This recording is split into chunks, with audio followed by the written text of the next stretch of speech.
and we will begin our lecture.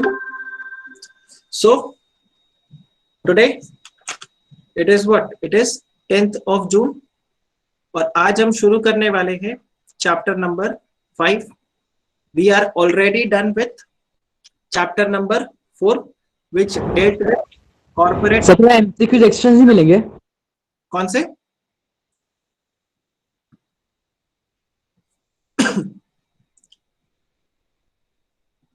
Can you just repeat what you said? Or maybe you can just type it comment section पे. आप chat section पे reply कर दोगे तो भी चलेगा. So we had covered corporate level strategy. Corporate level strategy को complete करने के बाद अब हम शुरू करने वाले हैं business level strategy. और business level strategy के अंदर वैसे दिखता ये छोटा चैप्टर है, देखो 27 पेजेस का ही है, ये दिखता एक छोटा सा चैप्टर है, but very very important from exam point of view. बहुत सारे क्वेश्चंस यहाँ पर आपको मिलेंगे और एक महापुरुष का नाम आपको यहाँ पर सुनने को मिलेगा, that is mister Porter, Michael Porter. Michael Porter के बारे में हम यहाँ पे देखेंगे. Right, it's 212. देखो, सो हम यहाँ पे चेक करेंगे what are the different types of business level strategies. फिर हम यहाँ पे माइकल पोर्टर के 5 फोर्सेस मॉडल को डिस्कस करने वाले हैं. This is again a important question from your exam point of view. फिर इसके अलावा हम कॉस्ट लीडरशिप स्ट्रेटेजी को समझेंगे और हम यहाँ पे समझेंगे something called as differentiation strategy और हम यहाँ पे समझेंगे फोकस स्ट्रेटेजी. अलग अलग स्ट्रेटेजीज को हम यहाँ पे डिस्कस करेंगे. और जैसे मैंने आपको बताया, we are going to discuss a lot what has been spoken about on strategic management by Michael Porter. Okay, तो आप यहाँ पे देखो माइकल पोर्टर. अब आप सबसे पहले यहाँ पे चेक करना business level strategy. Why do you need business level strategy, or rather what is the objective of business level strategy? So clear cut, the objective of business level strategy is to gain competitive advantage. It is to gain a competitive advantage. आपको दूसरे से क्या चाहिए? दूसरे के comparison में competitive advantage चाहिए और आप इसके लिए क्या करते हो? बिजनेस लेवल स्ट्रेटजीज बनाते हो. competitive advantage चाहिए, आप अपना मार्केट शेयर जो है उसको इंक्रीज करना चाहते हो. आप अपने मार्केट शेयर को, तो यहाँ पर मैं ऐसे लिख देता हूँ, मार्केट शेयर को इंक्रीज करना चाहते हो. You want more and more customers there in the market, right? आप चाहते हो आपका मार्केट में कंपटीशन रिड्यूस हो जाए. The competition should be less. You have better command over the market. जैसे रिलायंस के केस में हम चेक नहीं करते.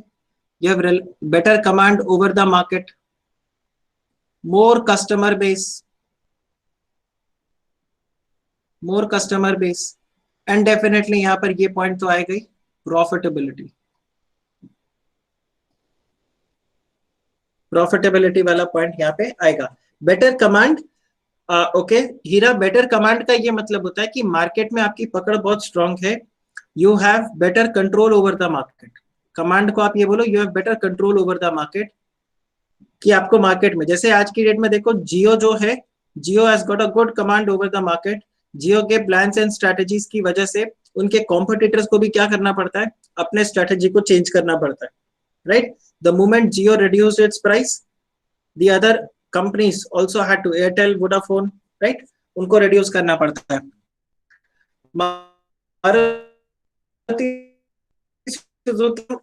Suzuki good command over the market, but over last 1 decade अगर आप चेक करो, पिछले 10 साल में मारुति का पकड़ थोड़ा कम हुआ है.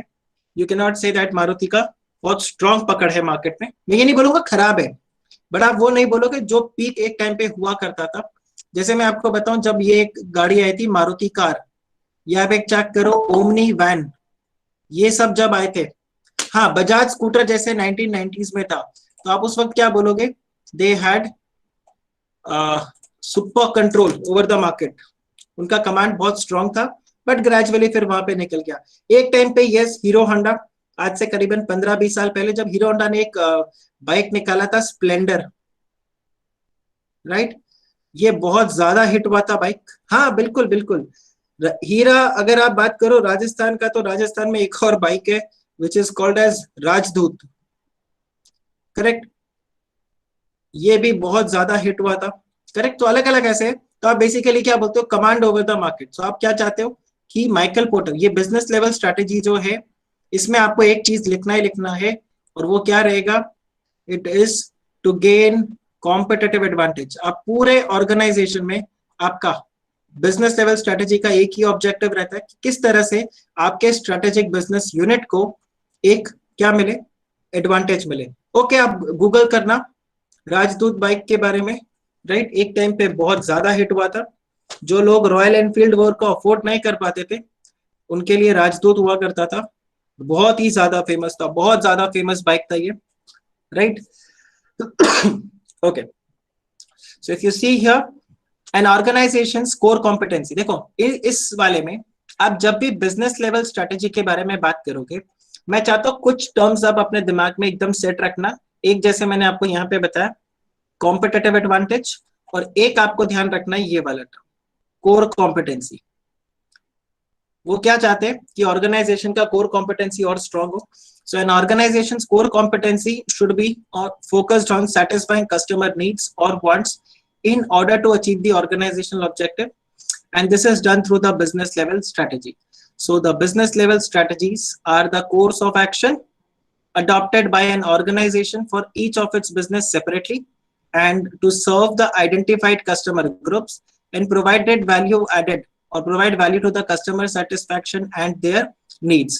इससे फायदा क्या होगा, the organization uses its competencies to gain, sustain and enhance its strategic or competitive advantage. Okay, so ये आपके पास है पूरा प्रोविजन क्या काम होगा, कोर कॉम्पिटेंसी और बिजनेस लेवल स्ट्रेटेजीज का क्या ऑब्जेक्टिव रहेगा। सो you can use this in your introduction. कहीं पर भी अगर बिजनेस लेवल स्ट्रेटेजी को आपको समझाना है तो ये आपका इंट्रोडक्टरी पॉइंट हो सकता है। This can be your introductory point, या आप इस तरह से बोल सकते हो आपका पॉइंट नंबर 1 यहाँ पे आ सकता है, डिपेंडिंग अपॉन किस टाइप के क्वेश्चन को अगर आप लिख रहे हो। यहाँ पर अपने को दो चीजों को समझना है। देखो यहाँ पर आपको दो चीजों को समझना है। एक आ जाएगा माइकल पोर्टर 5 फोर्सेस मॉडल, हमें इसको समझना पड़ेगा। और एक आएगा आपके पास ये माइकल पोर्टर जेनेरिक स्ट्रेटेजी, जिसमें ये दोनों है। और एक आपके पास आएगा best cost provider strategy. Again we will take somewhere around 2 to 3 lectures, 2 से 3 लेक्चर लगेंगे ये पूरे चैप्टर को फिनिश करने में। सो आप यहाँ पे देखो माइकल पोर्टर 5 फोर्सेस मॉडल, पहले आप ये देखो। Before we go ahead with Michael Porter 5 forces model, let's understand what does this 5 forces model tell you about. तो देखो माइकल पोर्टर ने क्या बोला किसी भी ऑर्गेनाइजेशन के अंदर, so we are talking about 5 forces model.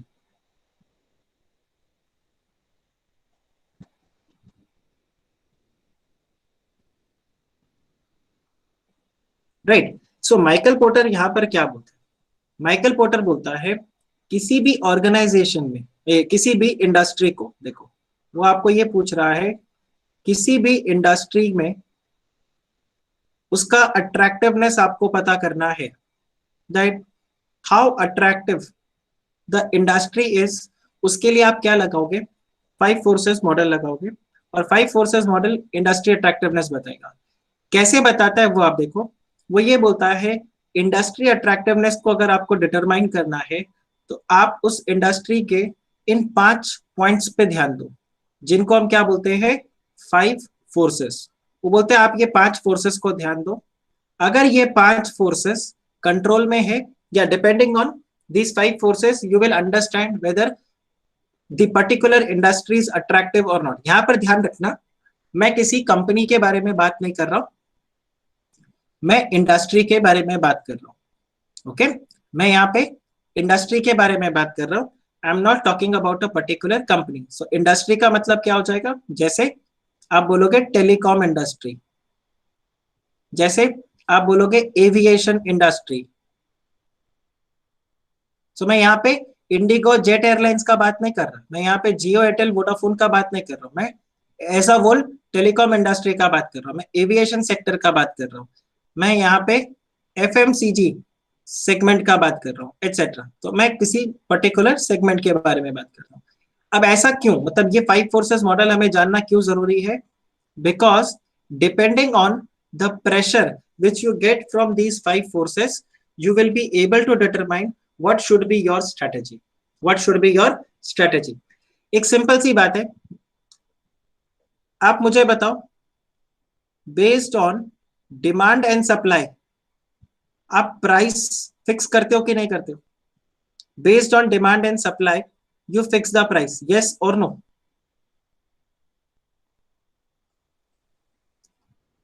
So based on demand and supply you fix the price. कैसे फिक्स करते हो? बोलते हैं सर डिमांड बहुत ज्यादा है, तो आप उस वक्त क्या बोलोगे? सर प्राइसेस को सर्च कर दो। सर डिमांड बहुत कम है, तो आप क्या बोलोगे? सर प्राइसेस को कम कर दो। करेक्ट?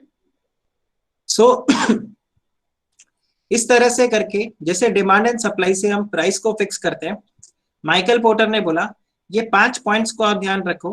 ये 5 पॉइंट्स के बेसिस में आपको पता चल जाएगा इंडस्ट्री अट्रैक्टिवनेस आपका कैसा है। और एक बार आपको ये पता चल गया आपका इंडस्ट्री अट्रैक्टिवनेस कैसा है, तो आप क्या कर सकते हो? अकॉर्डिंगली अपने जो भी स्ट्रैटेजी है उसको डिटरमाइन कर सकते हो। अब ये 5 फोर्सेस में क्या है देखो। फर्स्ट जो माइकल पोर्टर यहाँ पे बोलता है, आपको आपके कस्टमर्स की तरफ देखना पड़ेगा कि कस्टमर्स कैसे हैं, उनका बार्गेनिंग पावर कैसा है, जिसको हम यहाँ पर क्या बोलते हैं? Bargaining power of buyer. तो आपको यहाँ पे बार्गेनिंग पावर ऑफ बायर देखना पड़ेगा। इसके अलावा आपको देखना होगा आपका सप्लायर्स का बार्गेनिंग पावर कैसा है, the bargaining power of let's say your suppliers.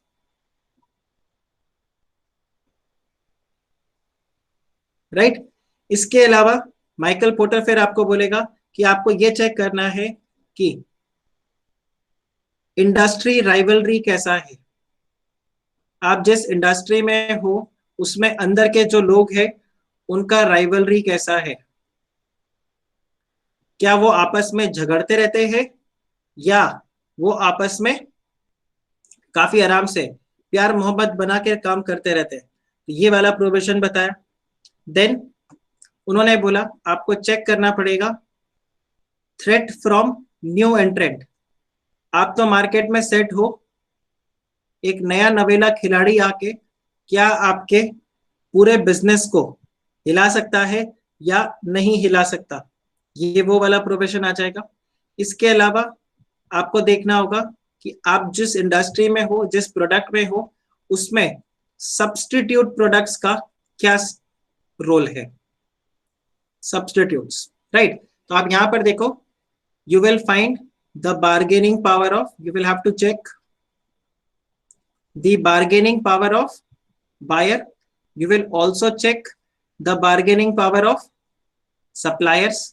Industry rivalry को मैं क्या पर बोलूंगा, आप चेक करोगे what is the competitive pressure, सब एक दूसरे को काटने पे लगे या फिर क्या है। देन न्यू एंट्रेंट के लिए आ जाएगा, तो यहां पर आप बोलोगे न्यू एंट्रेंट से आपको कितना थ्रेट है और सब्स्टिट्यूट प्रोडक्ट से आपका कितना थ्रेट है। तो ये 5 फोर्सेस आपको जानने होंगे। और एग्जाम में अगर क्वेश्चन आएगा तो बिल्कुल ऐश्वर्या राय स्टाइल में लिख देना, 5 problem 1 solution, Michael Porter 5 forces model. What is the problem? The problem is to find whether the industry is attractive और नॉट। अच्छा, इंडस्ट्री अट्रैक्टिवनेस आप चेक करना जब हम चैप्टर 2 पढ़ेंगे, जब हम चैप्टर 2 चैप्टर 3 पढ़ेंगे, वहां पर इंडस्ट्री अट्रैक्टिवनेस का रेलेवेंस बहुत बार आएगा। हर जगह आपको इंडस्ट्री अट्रैक्टिवनेस के बेसिस पे ऑर्गेनाइजेशन को रैंक करना होगा, only then you will be able to develop a strategy. So industry attractiveness goes like this. देखो मैं आपको बताता हूँ, चैप्टर 2 चैप्टर 3 में हम क्या करेंगे, बहुत सारे मैट्रिक्स बनाएंगे। And matrix are nothing, matrix are just your graphs. वो ग्राफ्स में प्लॉटिंग होता है। तो हम क्या करते हैं, अब देखो आपको पता है ग्राफ में एक होता है एक्स एक्सिस, एक होता है वाई एक्सिस। तो हम यहाँ पर तो 2 प्लॉट लेते हैं। वो 2 प्लॉट अपना क्या होता है, हम एक यहाँ पर चेक करते हैं अपना इंडस्ट्री अट्रैक्टिवनेस, ओके, और एक तरफ हम यहाँ पर चेक करते हैं उनका मार्केट शेयर, ऑर्गेनाइजेशन का मार्केट शेयर। इंडस्ट्री अट्रैक्टिव है, आपका मार्केट शेयर भी अच्छा है, तो आप अलग प्रोविजन लोगे। इंडस्ट्री अट्रैक्टिवनेस खराब है, आपका मार्केट शेयर अच्छा है, तो आप कैसे वर्क करोगे? दोनों ही खराब है, दोनों ही अच्छा है, एक खराब है, तो आप इस तरह से करके बहुत सारे परमुटेशन एंड कॉम्बिनेशंस बनाते हो of different situations and then you find out a strategy. So इसके लिए ये बहुत इंपॉर्टेंट होगा, तो ये आपको ध्यान रखना है। आप मुझे बताओ माइकल पोर्टर में हम क्या पढ़ने वाले हैं, आपको ये समझ में आया?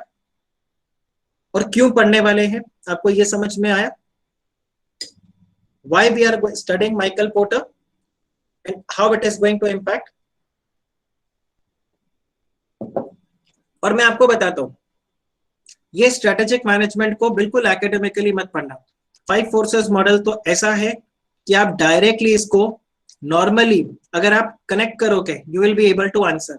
मतलब चलो एक काम करता हूं, एक एक्सपेरिमेंट करता हूं आप लोगों के साथ। नॉर्मली जो अब मैं डिस्कस करने वाला हूं, I discuss it at the end, but आप लोगों के साथ में मैं ये पहले डिस्कस करता हूं so that when we read the module आपको फटाफट से पूरा क्लिक कर जाए। ठीक है, नॉर्मली मैं कंक्लूड करवाते वक्त बताता हूं, पर इस बार कंक्लूजन को आपको पहले बता रहा हूं। ठीक है, अब देखो क्या होता है। हमने यहां पे देखा bargaining power of buyer, correct. अब आप मुझे बताओ, हम एक एक करके पूरा प्रोविजन देखते हैं।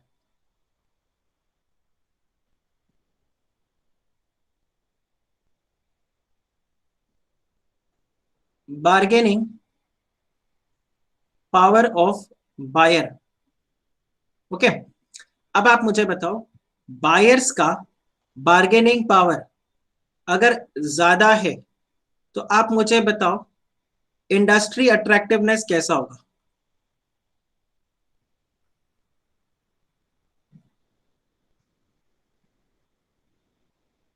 Now before you answer, high okay, आप चेक करो। बिफोर यू आंसर मैं आपको ये भी बता देता हूं बार्गेनिंग पावर का क्या मतलब होता है, वो समझना भी जरूरी है। Then probably you will be able to answer. हाँ करेक्ट, अभी मिक्स रिस्पॉन्स आ रहा है। Let's just discuss bargaining power का क्या मतलब होता है। इसका मतलब होगा how much buyer can influence the organization or how much they can influence the industry, how much they can influence the industry। तो यहां पे अब अगर हम चेक करें तो दो चीजें निकल के आएंगी, दो ही सिचुएशन होगा। Either the bargaining power will be high और the bargaining power will be low. अगर बायर्स आपके इंडस्ट्री को बहुत ज्यादा इन्फ्लुएंस कर देते हैं तो आप ध्यान रखना आपका इंडस्ट्री अट्रैक्टिवनेस लो हो जाएगा। क्यों लो हो जाएगा? क्योंकि आप इन्फ्लुएंस नहीं कर रहे, वो आपको इन्फ्लुएंस कर रहे हैं, करेक्ट, वो आपको इन्फ्लुएंस कर रहे हैं। एंड सेम वे अगर बायर्स का बार्गेनिंग पावर कम है तो यहां पर आपके लिए क्या हो जाएगा, इंडस्ट्री अट्रैक्टिवनेस हाई हो जाएगा, राइट। आप सिंपली चेक करो, आप सिंपली चेक करो बिफोर बिफोर जियो, बिफोर जियो और रेदर ये जो पोर्टेबिलिटी था ना, हम पोर्ट कर लेते थे एयरटेल से वोडाफोन, वोडाफोन से किसी में। जब ये पोर्टेबिलिटी नहीं था और इनफैक्ट जब जियो नहीं था, तो आप मुझे बताओ इंडस्ट्री अट्रैक्टिवनेस मतलब bargaining power of buyers in telecom industry वो ज्यादा था या कम था? वो कम था, वो कम था। क्यों कम था? क्योंकि आपने अगर सपोज एक नंबर ले लिया, ठीक है, आपने एक अगर नंबर ले लिया, आप अगर एयरटेल का नंबर आपने लिया है and you are not happy with the services of Airtel, you know if you have to shift to let's say Vodafone, in that case आपको क्या करना पड़ेगा, आपको नंबर ही चेंज करना पड़ेगा। आप एयरटेल से वोडाफोन उसी सेम नंबर में नहीं जा सकते। तो इंडस्ट्री अट्रैक्टिवनेस लो था, नेटवर्क खराब भी होता था तो आप कुछ नहीं कर सकते थे। एक बार नंबर ले लिया तो ले लिया। बाद में क्या आया? पोर्टेबिलिटी का ऑप्शन आया। जैसे ही पोर्टेबिलिटी का ऑप्शन आया, अब आप मुझे बताओ क्या हो गया? पोर्टेबिलिटी के ऑप्शन आते, if Airtel is not doing good, मैं इमीडिएटली क्या करूंगा? I will shift to Vodafone, correct, I will shift to Vodafone. But मेरे पास ले दे के ऑप्शन यही थे, Airtel, Vodafone, Idea and Reliance. तो मैं ये नहीं बोलूंगा कि bargaining power of buyers was high. It was still what? Medium. उतना स्ट्रांग नहीं था तो उतना वीक भी नहीं था, तो इंडस्ट्री अट्रैक्टिवनेस भी वैसा था। बट जैसी जियो आया, जियो ने क्या किया, जिस प्लान के लिए मैं 500 रुपीज पे कर रहा था, जियो ने उसका प्राइस रिड्यूस कर दिया 300 पे। Now the bargaining power of the buyers became high. That's the reason you see the entire telecom sector industry attractiveness is low.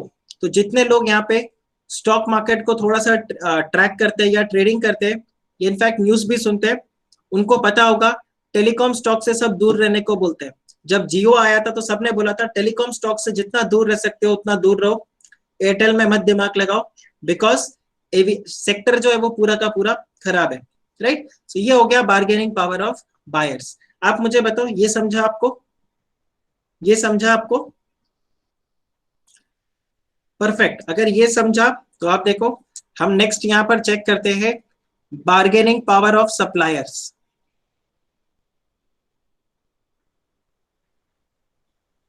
You again have bargaining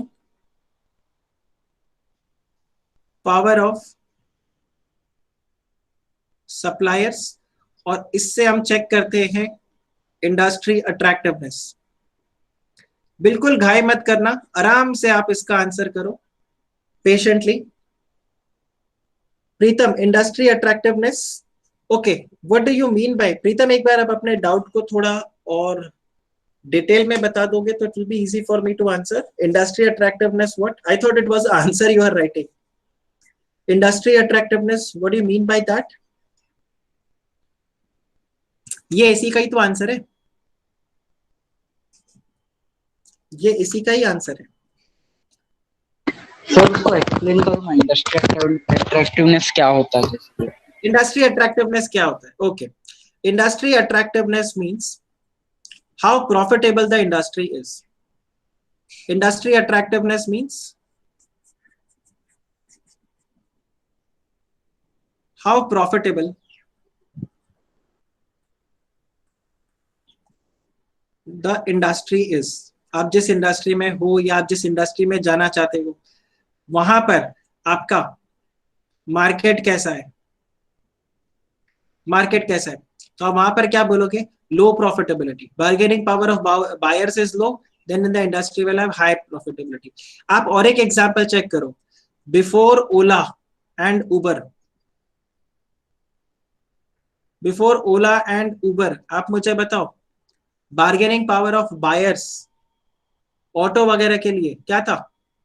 बहुत ही लो था। ऑटो टैक्सी, करेक्ट, तो हम कुछ भी पे करके निकलते थे। लेकिन जैसे ही ओला उबर आ गया, the bargaining power of buyers have gone high. तो अब देखो ऑटो वाले रोते हैं, just check at the airport, correct. So ये आपके पास रहता है। शाम को बोरीवली स्टेशन के बाहर bargaining power of buyer is extremely low, कोई ऑटो वाला जाने को रेडी नहीं होता। लंबा भाड़ा चाहिए, इधर जाना है उधर जाना है, यहां नहीं जाना वहां नहीं जाना। सो आप देखो इंडस्ट्री अट्रैक्टिवनेस हाई। लेकिन जब दोपहर का टाइम होता है उस वक्त बहुत कम पैसेंजर्स आते हैं, तो यहाँ पर इंडस्ट्री अट्रैक्टिवनेस क्या हो जाता है? Low, right. So that's how it goes. Same way bargaining power of suppliers, तो आप देखो if the bargaining power of supplier is high, in that case your industry attractiveness would be low. नहीं, your industry attractiveness would be low अगर bargaining power supplier का ज्यादा है। दिव्यांशी, ज्योति, आप simply check करो। एक एग्जांपल आपको मैं देता हूं, आपका सप्लायर एक ही है, you have only one supplier in the market जो यहां पर सबको रॉ मटेरियल्स प्रोवाइड करता है। लेट्स से 3 इंडस्ट्रीज है यहाँ पे, ए, बी एंड सी। ये तीनों क्या करते हैं? ये तीनों एक ही जने से रॉ मटेरियल खरीदते हैं। हाँ, तो करेक्ट हीरा, तो एक तरीके से इस रॉ मटेरियल सप्लायर का यहाँ पर क्या हो गया? एक तरीके से मोनोपोली हो गया, करेक्ट।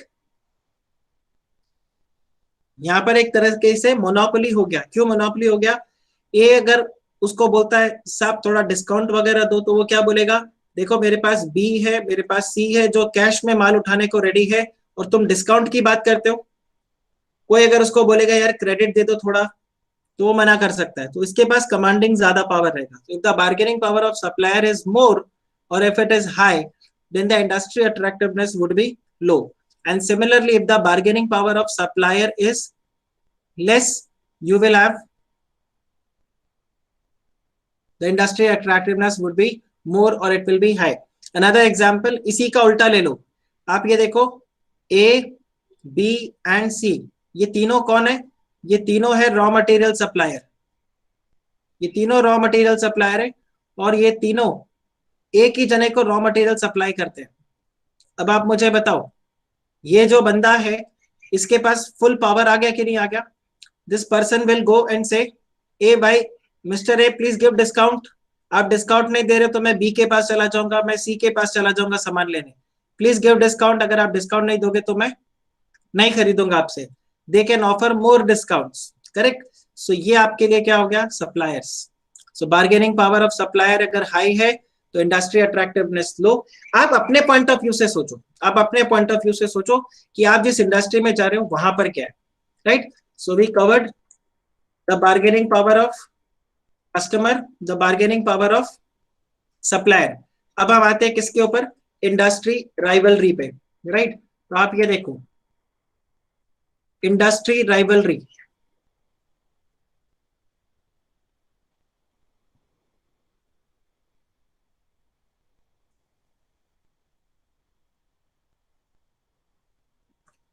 और इसका इम्पैक्ट अट्रैक्टिवनेस पर क्या होगा?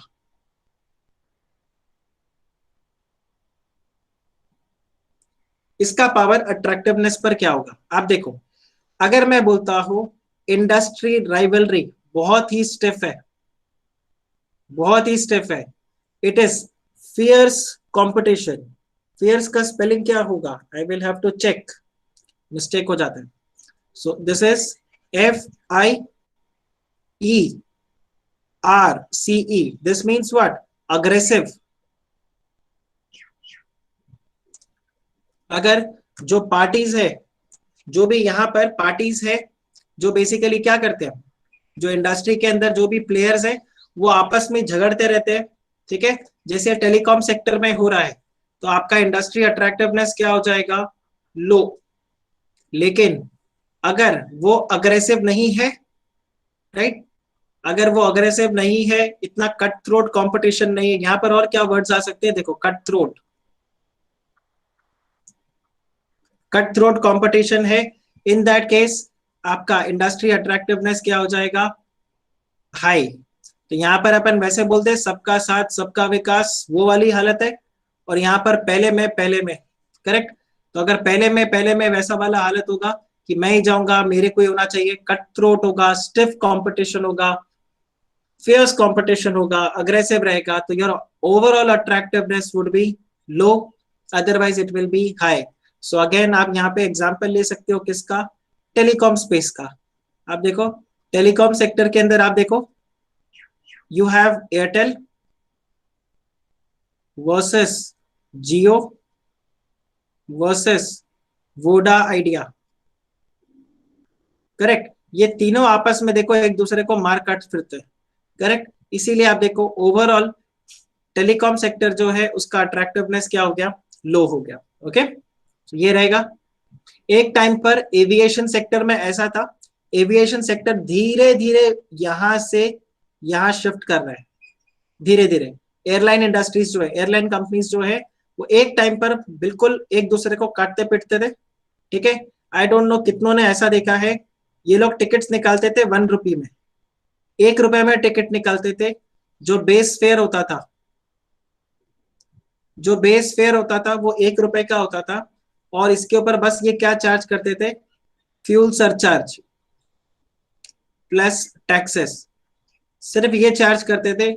तो जो टिकट नॉर्मली 3,500-4,000 का होता था, वो टिकट आपको इजीली 600 रुपए से लेके आपको 1,500 रुपए तक का आपको टिकट मिल जाता था, क्योंकि फ्यूल सरचार्ज और टैक्सेस सिर्फ इतने होते थे, राइट।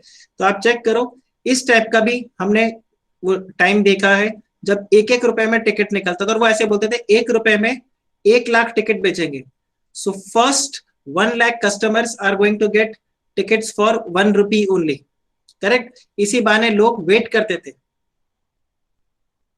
जियो के पहले सब लोग मिलके प्लान बनाते थे. हाँ, ये लोग मिलकर प्लान बनाते थे. आप देखो ऑलमोस्ट एक जैसे सा ही प्लान मिलता था. तो अगर एयरटेल आपको 149 रुपीज में 1 GB डेटा देता है तो वोडाफोन, आइडिया ये भी ऑलमोस्ट आपको इतना ही देगा, इससे ज्यादा नहीं देगा. बट ग्रेजुअली क्या हो गया, ग्रेजुअली ये सब खत्म हो गया और अब देखो जियो सब एक दूसरे को मारते किटते. अभी धीरे धीरे वापस से टेलीकॉम सेक्टर किस में जा रहा है, यहाँ पर पहुंच रहा है. टेलीकॉम सेक्टर भी यहाँ पर पहुंच रहा है. एक बार मार्केट को तहस नहस कर दिया जियो ने, अब धीरे धीरे सब एक साथ आ रहे सारे प्लान्स लेके. Right. So we also understood about the industry attractiveness. Now let's talk about new entrant. मेरा फेवरेट है ये, आप चेक करो 4th पॉइंट पे new एंट्रेंट.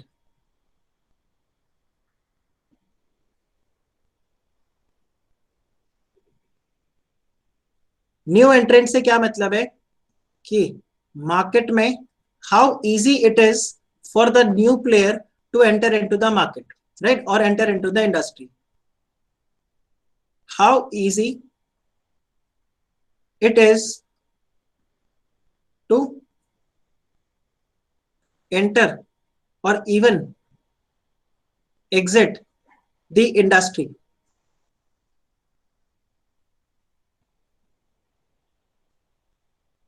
How easy it is to enter or exit the industry. If it is very easy, मतलब इसको हम और एक टर्म्स में बोलते हैं बैरियर्स. करेक्ट. अगर बहुत ज्यादा बैरियर्स है, if there are more barriers, in that case आपका थ्रेट क्या होगा, लेस. न्यू एंट्रेंट से क्या होता है, न्यू एंट्रेंट से आपको थ्रेट होता है. ठीक है. आपको पता है मार्केट में इजीली लोग नहीं आ सकते, तो आपको थ्रेट क्या हो जाएगा, आपको थ्रेट हो जाएगा less. You will have less threat. If there are more barriers you will have less threat. But if there are less barriers और if I say there are only few barriers, कोई easily market में enter कर सकता है, in that case आप क्या बोलोगे, the threat would be more. The threat would be more. Another classic example if I can give you, आप check करो. पहले अगर आपको कोई पिक्चर बनाना है तो पिक्चर बनाने के बाद में आपको थिएटर्स के साथ टाई अप करना पड़ता था, प्रोड्यूसर्स और होते थे. बट ग्रेजुअली आप चेक करो, अगर आप ये देखो, you all know this, TVF, correct. आपको पता है टीवीएफ के बारे में, करेक्ट.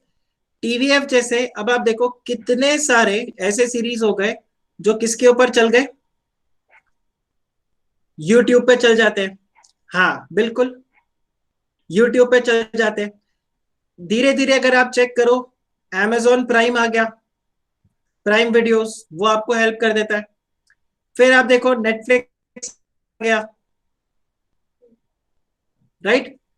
अब तो बिल्कुल ही गंद मचा रखा है, वूट, correct. Now you don't need proper theatre जहां पे आप पिक्चर्स को लॉन्च करो. Alt Balaji, correct. अभी इसके ऊपर तो कंट्रोवर्सी भी चल रहा है, राइट. हुलू, अच्छा Z5, हाँ हुलू भी है, मेरे को ये नहीं पता था, Z5, हुलू. तो आप ये देखो, ये ऐसे करके बहुत सारे आपको ऐसे एप्स मिल जाएंगे जहां पर आप क्या कर सकते हो, अपने कंटेंट को लॉन्च कर सकते हो. इसके पहले क्या था, टीवी पर ही लॉन्च करना पड़ता था. तो या तो आप किसी टीवी चैनल वाले से बात करते थे, या फिर आप किसी मूवी प्रोड्यूसर से बात करते थे जो मूवी को यहाँ पर प्रोड्यूस करे. अब वो सब का जरूरत ही नहीं है. I still remember, I think I forgot that, Sumit Vyas का एक वो सीरीज था काफी फेमस, ट्रिपलिंग. हाँ ट्रिपलिंग, अगर आप देखो. एंड देयर वाज अनदर जिसमें वो लिव इन रिलेशनशिप में थे, बाद में उनकी शादी हो जाती है and all that, forgot the name again, Nikesh जिसमें वो बनता है, I don't remember the name, that was again very cute series. अब देखो ग्रेजुअली धीरे धीरे क्या हुआ, उन्होंने पहले यूट्यूब पे शॉर्ट वीडियोस डालना शुरू किया, permanent roommates, fantastic Sarvesh, correct. तो उन्होंने यूट्यूब पे वीडियोस डाला, धीरे धीरे आप देखो वो यूट्यूब से फिर कहाँ पहुंच गए, नेटफ्लिक्स उनको बोलने लगा अब आप अगला जो इसका सीजन बनाओगे वो नेटफ्लिक्स पे लेकर आओगे। एंड यू सी सुमित व्यास के लिए बॉलीवुड में एंट्री इजी हो गया, after that he made movie also, correct. कितने सारे उसने सीरीज वगैरह भी कर लिए, is a good actor now, right. But problem ये, बहुत सारे एक्टर्स पहले भी अच्छे थे लेकिन उनको क्या होता था, एंट्री नहीं मिलता था, देयर वाज वेरी डिफिकल्ट। आज की डेट में वो एंट्री का प्रॉब्लम नहीं है। We also know that singer Shirley Sethia, correct, from New Zealand, उन्होंने क्या किया, यूट्यूब पे गाना गाना शुरू किया और आप ग्रेजुअली चेक करो मार्केट में उनका नाम हो गया, करेक्ट। सो अगेन उसकी वजह से क्या होता है, जो एग्जिस्टिंग सिंगर्स है उनको थ्रेट होने लग जाता है। So this is how it goes, that अगर आप जिस इंडस्ट्री में हो उस इंडस्ट्री में एंट्री बहुत ही इजी है, इन दैट केस आपको थ्रेट ज्यादा होगा। अगर वहां पर इंडस्ट्री में एंट्री डिफिकल्ट है तो आपको थ्रेट कम होगा। जैसे अगेन यहाँ पर मैं एग्जांपल दूंगा टेलीकॉम सेक्टर का या एविएशन सेक्टर का। मुझे बताओ एक टेलीकॉम कंपनी स्टार्ट करना इजी या difficult? Is it easy to start a telecom company, aviation company? Answer is no. Huge amount of capital will be there. Now अगर huge amount of capital चाहिए तो बहुत easily कोई market में आ नहीं सकता, नहीं आ सकता तो न्यू एंट्रेंट से आपका थ्रेट क्या है, बहुत ही कम है, बहुत ही कम है, करेक्ट, राइट। ये तो जियो था तो ये टेलीकॉम सेक्टर को हिला पाया। रिलायंस और अमेजोन आज की डेट में ये दोनों जिस इंडस्ट्री में घुसते हैं वहां पर ये कंपटीशन को बिल्कुल वन साइडेड कर देते हैं क्योंकि इनके पास कैश बहुत ज्यादा है। बट आप ध्यान रखना, otherwise it would have been very difficult for a new player to come and basically dictate the entire industry. पर अगर आप यूट्यूब पे चेक करो, यूट्यूब पे अगर आप चेक करो तो इट इज वेरी इजी। आप आराम से क्या कर सकते हो, अपना कोई भी वीडियो बनाओ उसको डाल दो, इवन लेक्चर्स आप चेक करो, यूट्यूब पे आप लेक्चर्स को डालो, people will like your, if they like your videos आपके सब्सक्राइबर्स बढ़ते जाएंगे, आपके व्यूज बढ़ते जाएंगे। सो that's what is given here, threat from new एंट्रेंट, ये वाला प्रोविजन। लास्ट अपने पास यहाँ पे जो है we have also discuss this, अब हम यहाँ पे डिस्कस करेंगे सब्स्टिट्यूट से आपको थ्रेट कितना है, ठीक है। अब देखो जब मैं यहाँ पे बात करता हूँ सब्स्टिट्यूट से थ्रेट कितना है तो आपको ये चेक करना होगा कि आप कितनी इजीली सब्स्टिट्यूट प्रोडक्ट के ऊपर शिफ्ट कर सकते हो। ध्यान रखना मैं सब्स्टिट्यूट का बात कर रहा हूं।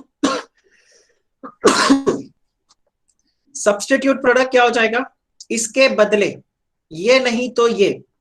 तो अगर सब्स्टिट्यूट प्रोडक्ट है वो इजीली अवेलेबल है, if the substitute product is easily available, और I would say substitute product जो है उसमें आप इजीली कन्वर्ट कर सकते हो या इजीली आप शिफ्ट कर सकते हो। आपको याद है मैंने पोर्ट वाला बताया, हाँ, टी एंड कॉफी, करेक्ट। सो यहां पे कर सकते हो, जो सब्स्टिट्यूट है उसके बिल्कुल सिमिलर फीचर्स है, सिमिलर फीचर्स है। अगर ऐसा होता है इन दैट केस आप क्या बोलोगे, आपको थ्रेट क्या है ज्यादा, आपको थ्रेट क्या है ज्यादा। और अगर ऐसा नहीं है तो आप क्या बोलोगे, आपको थ्रेट कम है, यू हैव लेस थ्रेट।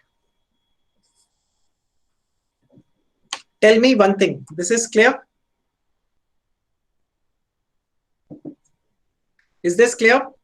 अब इसको अपन डिटेल में पढ़ेंगे। ये देखो ये इतना खत्म नहीं हुआ है, ये कंक्लूजन होता था मेरा, ये वाला चार्ट मेरा कंक्लूजन होता था, और अभी मैंने आपको ये सब डिस्कस कर दिया। अब हम जाके एक एक करके सारे प्रोविजन को मॉड्यूल में रीड करते हैं।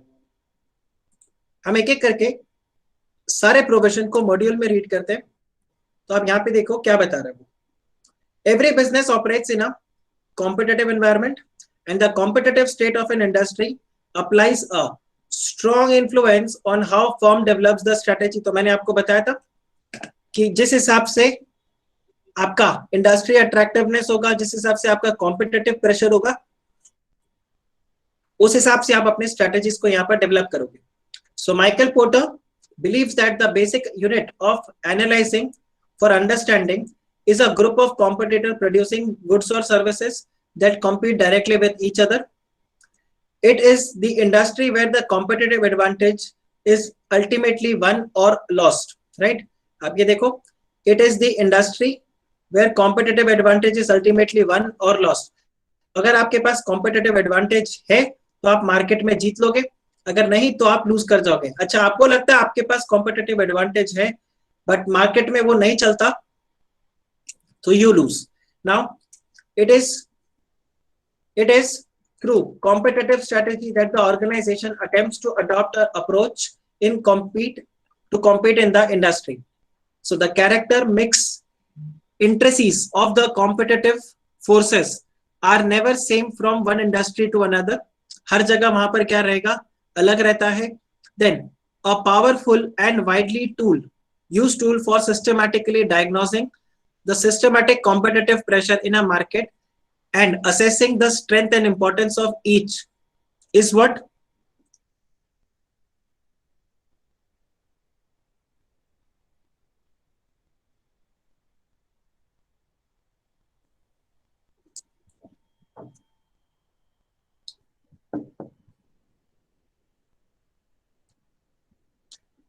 इंट्रासीज को अगर मैं आपको समझाऊं तो ये हो जाएगा आपका complex. You can say complex.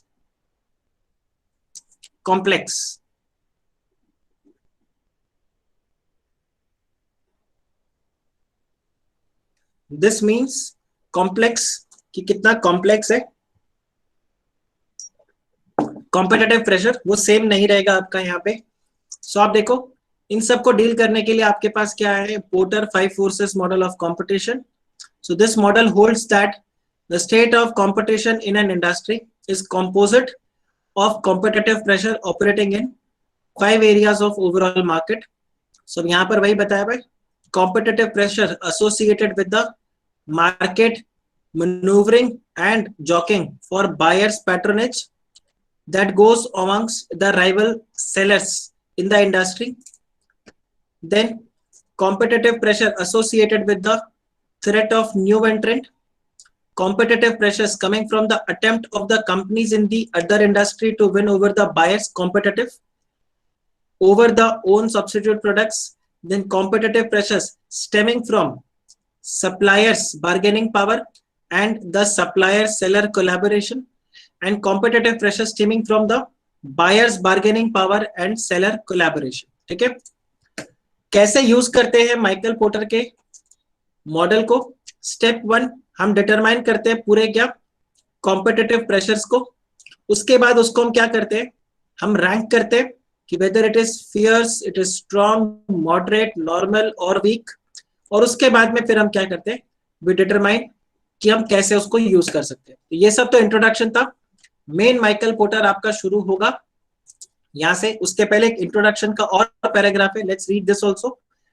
So Michael Porter 5 forces model is one of the most effective and enduring conceptual framework. ये देखो, to assess the nature of competitive environment and to describe an industry's structure. Right, the interrelationship between the 5 forces gives, ये देखो, the interrelationship between the 5 forces give each industry in own particular competitive environment. So by applying Porter's 5 forces model of industry attractiveness to their own industry, the manager can gauge their own firm strength, weakness and future opportunities. तो basically अपना strategies बना सकते हैं. तो ये आपका introduction था. यहां से आपका आएगा threat from न्यू एंट्रेंट. तो अब देखो यहां पर क्या आता है, new एंट्रेंट can reduce industry profitability. क्यों रिड्यूस कर सकते हैं, how they can reduce the new profitability, because क्या होगा, देखो सप्लाई साइड बढ़ जाएगा तो ऑटोमेटिकली आपका प्राइस गिरेगा when the supply is increased. और दूसरा पॉइंट अगर आप चेक करो, एक तो देखो प्रॉब्लम कहां पर आता है, प्रॉब्लम आता है इधर, वो एक तो सप्लाई को इंक्रीज कर देंगे, दूसरा क्या होगा, पहले सपोज करो 100 यूनिट्स को सप्लाई करने के लिए 2 ही लोग थे, अब वहां पर 2 और आ गए, तो और ऑब्वियस सा बात है इनका जो शेयर होगा वो गिरेगा, जो एग्जिस्टिंग पुराने वाले थे। तो यहां पर वही रहता है, because they add new production capacity leading to increase in supply of the product even at the lower price, okay, and can substantially erode the existing firm's market share and position. Substantially क्या करेगा, market share और position को वो गिरा देगा। Now, new entrants are always a powerful source of competition, और जो भी वो नया capacity या product range को लेकर आते हैं, that adds up to new competitive pressure. Now, आप ये देखो, and the bigger the entrant the more, ये देखो, bigger the new entrant the more severe will be the competitive effect. Classic example Jio, right. फिर आप देखो, new entrant also place a limit on the price and affect the profitability of existing player. A firm's profitability tends to be higher when other firms are blocked, when other firms are blocked from entering the industry, right? ये आपके पास रहेगा। So आपको क्या करना पड़ेगा, for this you will have to discourage the new entrant, और discourage आप कैसे कर सकते हो, by raising barriers to the entry। now barrier to the entry का ये मतलब नहीं है कि आप by force उनको बोलोगे आप मार्केट में इन मत करो। बैरियर टू एंट्री कैसे हो सकता है, अलग अलग तरीके से हो सकता है। Barrier to entry can represent what, the economic forces और द हर्डल्स जिसकी वजह से कोई इन नहीं करे। जैसे कि क्या हो गया, कैपिटल रिक्वायरमेंट। अगर कैपिटल रिक्वायरमेंट बहुत ज्यादा है तो इजीली कोई नहीं आएगा। अ क्लासिक एग्जांपल, सपोज करो यूट्यूब पे अपने लेक्चर्स को प्लेस करने के लिए, यूट्यूब पे अपने लेक्चर्स को प्लेस करवाने के लिए, जैसे ऐप स्टोर में हम ऐप्स को प्लेस करवाते हैं, प्लेस करने के लिए आपको गूगल को फिक्स्ड एक अमाउंट पे करना पड़ता। Trust me, majority of the professors who are there on YouTube will go out. Why? Because ये फिक्स एक्सपेंस जबरदस्ती कोई बेयर नहीं करना चाहेगा, राइट। सो यहाँ पर कैपिटल रिक्वायरमेंट का आ जाता है। तो अगर आपका कैपिटल रिक्वायरमेंट, अभी आप मुझे बताओ, अगर मुझे यूट्यूब पे लेक्चर डालना है, what is the cost involve? Technically zero cost is involve. Why? मैं मोबाइल फोन लूंगा, एक स्टैंड लूंगा, उसको सामने रखूंगा, पीछे व्हाइट बोर्ड बढ़ा दूंगा, रिकॉर्ड करके यूट्यूब पे अपलोड करना है। So there is no cost involve, technically no cost involve, आप अपलोड करो। So entry is very easy. But यही अगर वहां पर रिक्वायरमेंट्स आ जाए, capital requirement in terms of that, तो आपके लिए क्या हो जाएगा, ये इट विल बिकम डिफिकल्ट। जैसे अभी हमने देखा था टेलीकॉम सेक्टर, एविएशन सेक्टर, जहां ह्यूज कैपिटल आपको चाहिए होता है। देन आप देखो economies of scale. Economies of scale का क्या मतलब होगा, how easily it is to make profit, how easily it is to make profit. Can you read this? ये मैंने थोड़ा सा छोटा छोटा फॉन्ट में लिखा है, just zoom it a little so that you can, right? How easily it is to make profit. अगर बहुत ही easy है प्रॉफिट बनाना, तो in that case लोग जल्दी जल्दी आएंगे, the barrier will be less. But अगर प्रॉफिट आने में, ब्रेक इवन करने में, सपोज करो कोई बोलता है 5 साल लग जाएगा, तो अगेन एंट्री में क्या आ जाएगा, बैरियर।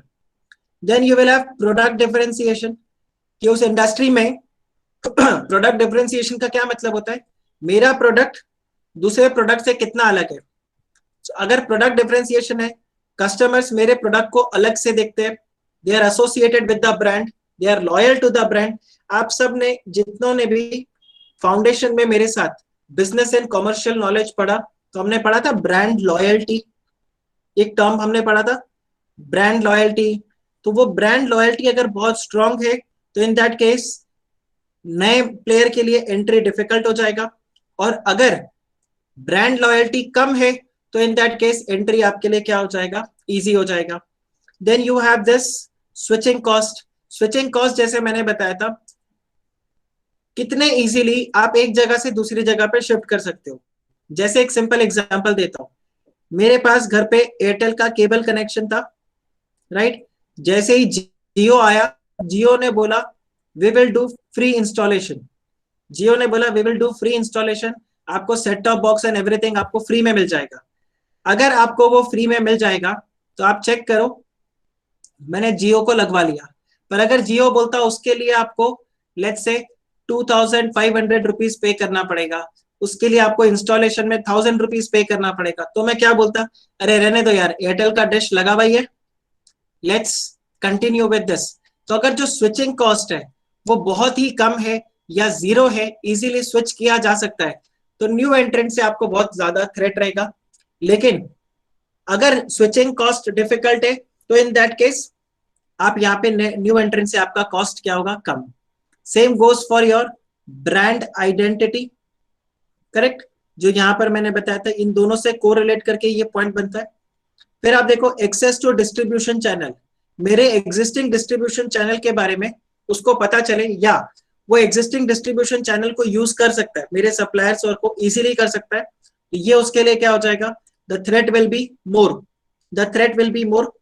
कई बार मेरे को लोग पूछते हैं how do you record lectures, how do you record lectures, आप उसमें कौन सा हार्डवेयर यूज करते हो, आप कौन से सॉफ्टवेयर को उसको यूज करते हो, राइट, कैसे उसको रिकॉर्ड करते हो, how do you edit the software, videos and all everything, ये सब पूछते हैं।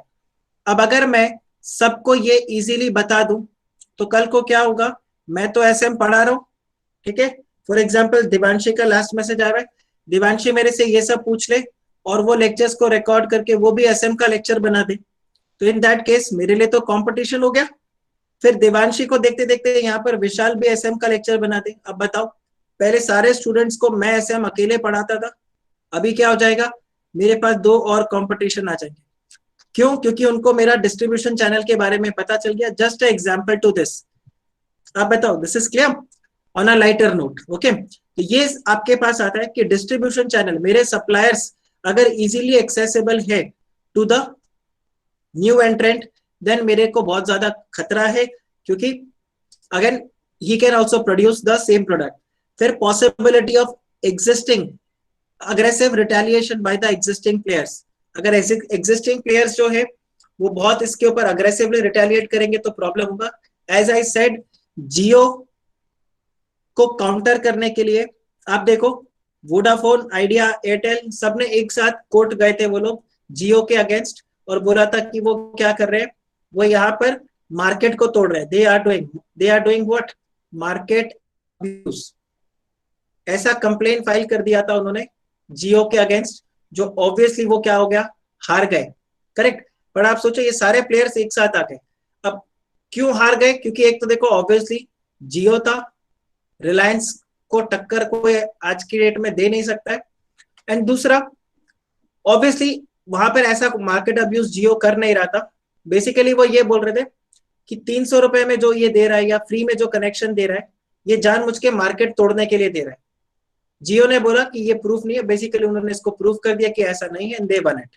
सो ये प्रोविजंस आते हैं। If you see capital requirement, so when a large amount of capital is required to enter a industry, firms lack. अब देखो जो हमने यहाँ पर पढ़ा ना, इसी को, हाँ, ब्रांड आइडेंटिटी का भी एग्जांपल मैं देता हूँ, यही इन सबको ही हम डिटेल में अब यहाँ पे डिस्कस करते हैं। So when a large amount of capital is required to enter into the industry, firms lack funds, which lack funds are effectively barred from the industry, right? So huge investment is needed, huge investments are needed to build the production facility, establish brand awareness amongst the people for entry into the pharmaceutical industry. So this makes the entry into the new company in this sector very difficult. आपको कितनी easily वहां पर मिलेगा कि नई दवाई की company setup हो गई, नहीं होता, इजीली सेटअप नहीं होता, बिकॉज उसमें ह्यूज पैसा लगता है, रिसर्च एंड डेवलपमेंट टीम लगता है। फार्मास्यूटिकल इंडस्ट्री, इसके अलावा अगर आप देखो टेलीकॉम इंडस्ट्री, एविएशन सेक्टर, इसमें बहुत ज्यादा डिफिकल्ट होता है। Then if you see economies of scale, I think this Zoom is better. Legal barriers, हाँ बोल सकते हो, लीगल बैरियर्स भी आप बोल सकते हो लता, बिल्कुल करेक्ट। बहुत ज्यादा परमिशंस चाहिए, अप्रूवल्स चाहिए, तो लीगल बैरियर्स भी एक आपका पॉइंट हो सकता है। इकोनॉमीज ऑफ स्केल, तो आप देखो many industries are characterized by the economic activities driven by economies of scale. What do you mean by economies of scale? Economies of scale refers to the decline in the per unit cost of production as volume grows. Now, a large firm that enjoys economies of scale can produce higher volume of goods at successively lower cost. Correct? तो एक already जो existing business है वो और ज्यादा units को produce करेगा, cost को गिरा देगा, और अगर वो कॉस्ट को गिरा देगा, this will what, this is going to discourage the new entrant, this is going to discourage the new entrant, because there is a large firm जो यहाँ पर क्या करता है, आपके पर यूनिट कॉस्ट को गिराता है। और दूसरा एक और पॉइंट आप यहाँ पे ध्यान रखना, इकोनॉमीज ऑफ स्केल को हम लिंक करते हैं किसके साथ, ब्रेक इवन पॉइंट के साथ। ठीक है, अगर ब्रेक इवन पॉइंट को अचीव करना इजी है तो आपको threat from new entrant will be more. Okay, then आप चेक करो प्रोडक्ट डिफरेंशिएशन। प्रोडक्ट डिफरेंशिएशन देखो, इसका एक और एग्जांपल मैं आपको दे सकता हूं, again you will be able to correlate with this better. How many of you seen my YouTube channel? कितनों ने YouTube चैनल देखा? अब देखो मेरा जो वीडियोस बनता है उस वीडियोस में मेरा शक्ल नहीं होता, राइट, मेरे वीडियोस बनाने में उसमें मेरा शक्ल नहीं होता, और वो वीडियोस बनाने में मेरा जो एफर्ट जाता है, मेरा मैक्सिमम एफर्ट जाता है रिसर्च में, मेरा मैक्सिमम एफर्ट रिसर्च में जाता है। और ये मेरे पीछे जो आपको बुक्स दिखते हैं, मेरा मैक्सिमम खर्चा जो होता है वो उन बुक्स में जाता है, तो रिसर्च में मेरा बहुत ज्यादा टाइम जाता है। But to record the video my cost is very low in the sense, मैंने एक परमानेंट सॉफ्टवेयर परचेज किया था और मेरा लैपटॉप है, सो बेसिकली जो कॉस्ट आएगा वो मेरा क्या जाता है, इलेक्ट्रिसिटी कॉस्ट होगा, and you can say the depreciation of laptop, और मेरा वो सॉफ्टवेयर का कॉस्ट। तो सॉफ्टवेयर का कॉस्ट तो वैसे वैसे डिस्कस ये कम हो जाएगा।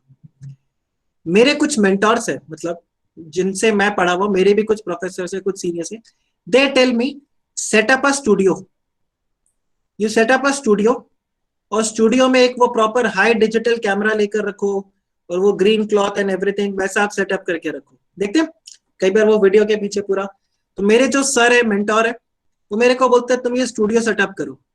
मैंने सर को बताया सर आप फुल टाइम टीचिंग में हो, मैं फुल टाइम टीचिंग में नहीं हूँ, सो मैं ये स्टूडियो वगैरह सेटअप करने का काम नहीं कर सकता, बिकॉज अगेन बहुत झमेला है, प्लस इतना टाइम मेरे पास नहीं होगा कि मैं इन सब में एफर्ट्स करूं। ऑल्सो मारवाड़ी आदमी हूं, तो मैंने बोला मैं इतना पैसा भी स्पेंड नहीं करने वाला। क्यों? क्योंकि आप सर अपने लेक्चर्स को मार्केटिंग करते हो, मैं मार्केटिंग नहीं करता, मेरे तो जो नॉन स्टूडेंट्स होते हैं वही आकर लेक्चर्स को लेते। सो मेरा अगर एक लेक्चर है, इवन 10 स्टूडेंट्स अगर आ जाते तो आप ये समझ लो मेरा ब्रेक इवन हो गया। वही मेरे सर को ब्रेक इवन करने के लिए कितना चाहिए होता है, उनको 100 स्टूडेंट्स चाहिए होता है। Why 100 students? क्योंकि उन्होंने जो वहां पर कैमरा खरीदा है वही मुझे पता है कितने का है, 2.5 लाख का है, प्लस उन्होंने जो स्टूडियो पर वहां पर रखा हुआ है उसका रेंट होता है। मेरा ये सब कुछ नहीं होता, मैं अपना लेक्चर किधर भी रिकॉर्ड कर सकता हूँ। I can record it at home, I can record it at office, I can record it in a library, I can record this lecture at a terrace.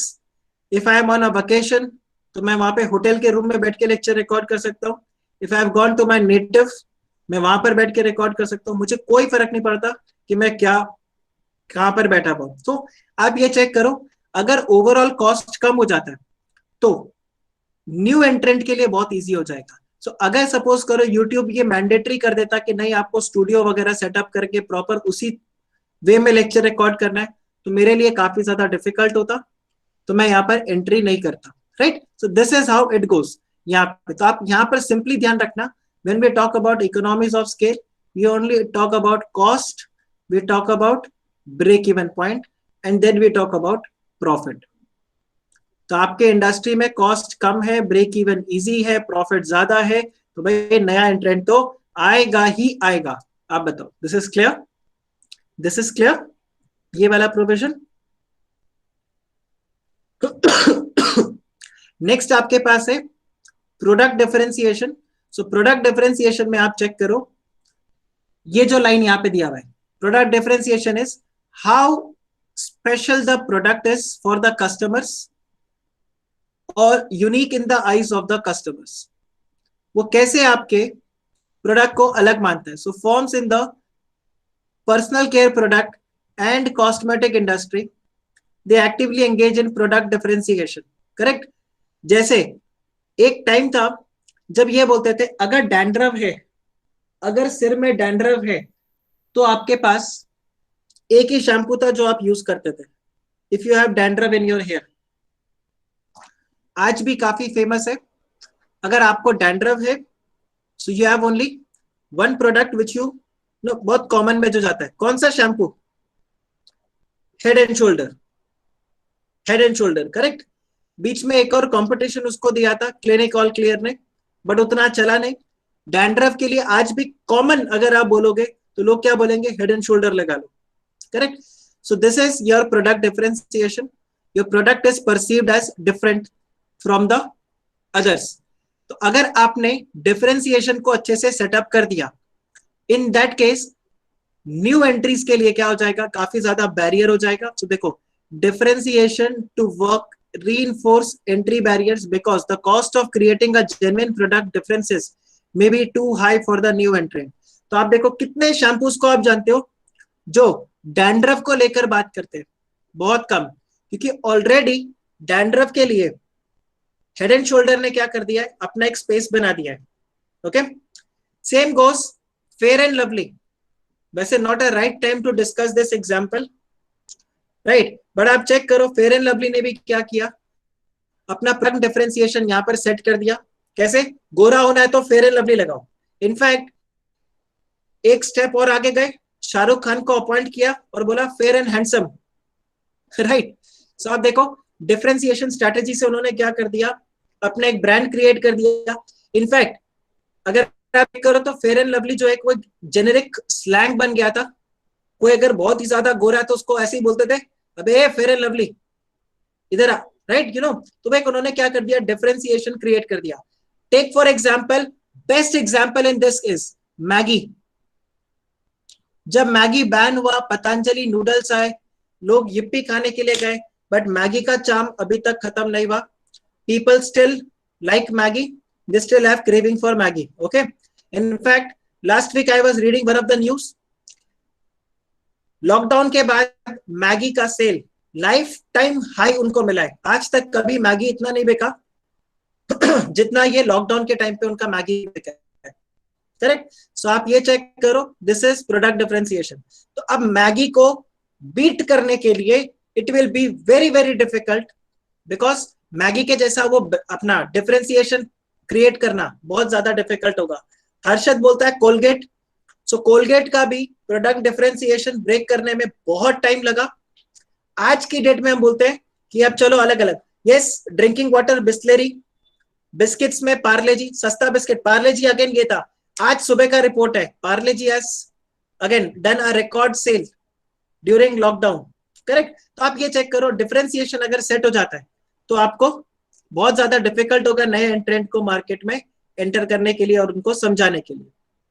फिर आप देखो, we talk about switching cost. तो switching cost मैंने जैसे आपको बताया, switching cost का एक आपको दिल पे लगने वाला एग्जांपल मैं देता हूं। आपने प्राइम विजन में एडमिशन लिया and you have actually paid, yes Pritam, correct, FMCG goods are breaking all the records. आपने प्राइम विजन में एडमिशन लिया एंड फॉर एग्जांपल आपने 1 लाख रुपीस का फीस पे किया है। जस्ट प्रिज्यूमिंग आपने 1 लाख रुपीस का फीस जो है वो आपने प्राइम विजन में पूरा पे कर दिया। एडमिशन लेने आए थे, फर्स्ट इंस्टॉलमेंट में 1 लाख का चेक उठाकर दे दिया। Later on you are not happy with the lectures of Prime Vision. Tell me, can you switch to some other classes? Can you switch to some other classes? No. आप क्या max to max कोशिश करोगे भाई, ठीक है जितना समझ में आता है आ जाए, बाकी खुद से पढ़ूंगा, या फिर हाँ बिल्कुल मिस्टर जैन ने एक सही पॉइंट लिखा, नॉन रिफंडेबल था, correct. So the switching cost is very high. So if the switching cost is very high, then in that case new entrant के लिए बहुत डिफिकल्ट हो जाएगा। जैसे आप देखो, मैंने एक सॉफ्टवेयर खरीदा, आपको मैंने बताया था लेक्चर रिकॉर्ड करने के लिए, मैंने रिकॉर्ड करने के लिए एक सॉफ्टवेयर को परचेज किया। इस सॉफ्टवेयर को परचेज करने के लिए I paid some money. Now you see एक नया सॉफ्टवेयर मार्केट में आ जाता है जो उससे थोड़ा सस्ता है, या फिर एक ऐसा सॉफ्टवेयर आता है जो उससे थोड़ा बेटर भी है, but still I cannot shift. Why I cannot shift? Because I have already paid huge amount for this software, and now shifting to some other software, even though it is cheap or it is better, would involve cash outflow जो मैं afford नहीं कर सकता, या मैं economic decision उसको नहीं मानता। आप बताओ, this is clear? This is clear? Guys, this is clear? Okay. So यहाँ पर वही वाला पॉइंट है। अच्छा, और एक एग्जांपल आप ही के बैच में जैसा हुआ था, मैंने आपका लेक्चर किसके लिए बोला था, मैंने आपका लेक्चर इनिशियल में बताया था, we will take lecture in Blue Jeans. तो मेरे पास कुछ कुछ ऑप्शंस थे, Blue Jeans was one of the option which in which I can take lecture. एक मेरे पास ऑप्शन था कि मैं लेक्चर ले सकूं, मतलब अब ब्लू जीन्स अगर नहीं चला, सो आप में से एक स्टूडेंट ने बताया कि सर मेरे फोन पे ब्लू जीन्स कंपैटिबल नहीं है, sir please look for some other software. उसने सजेस्ट किया था जूम, बट प्रॉब्लम ये मैं जूम यूज नहीं कर सकता। तो इमीडिएटली फिर मेरे पार्टनर, जो एक और मेरा पार्टनर है, उसने बताया कि एक काम करो, आप गूगल मीट जो है उसको यूज कर लो, गूगल मीट में आप लेक्चर्स को कंडक्ट कर सकते हो। Now for Blue Jeans I have already paid a subscription money.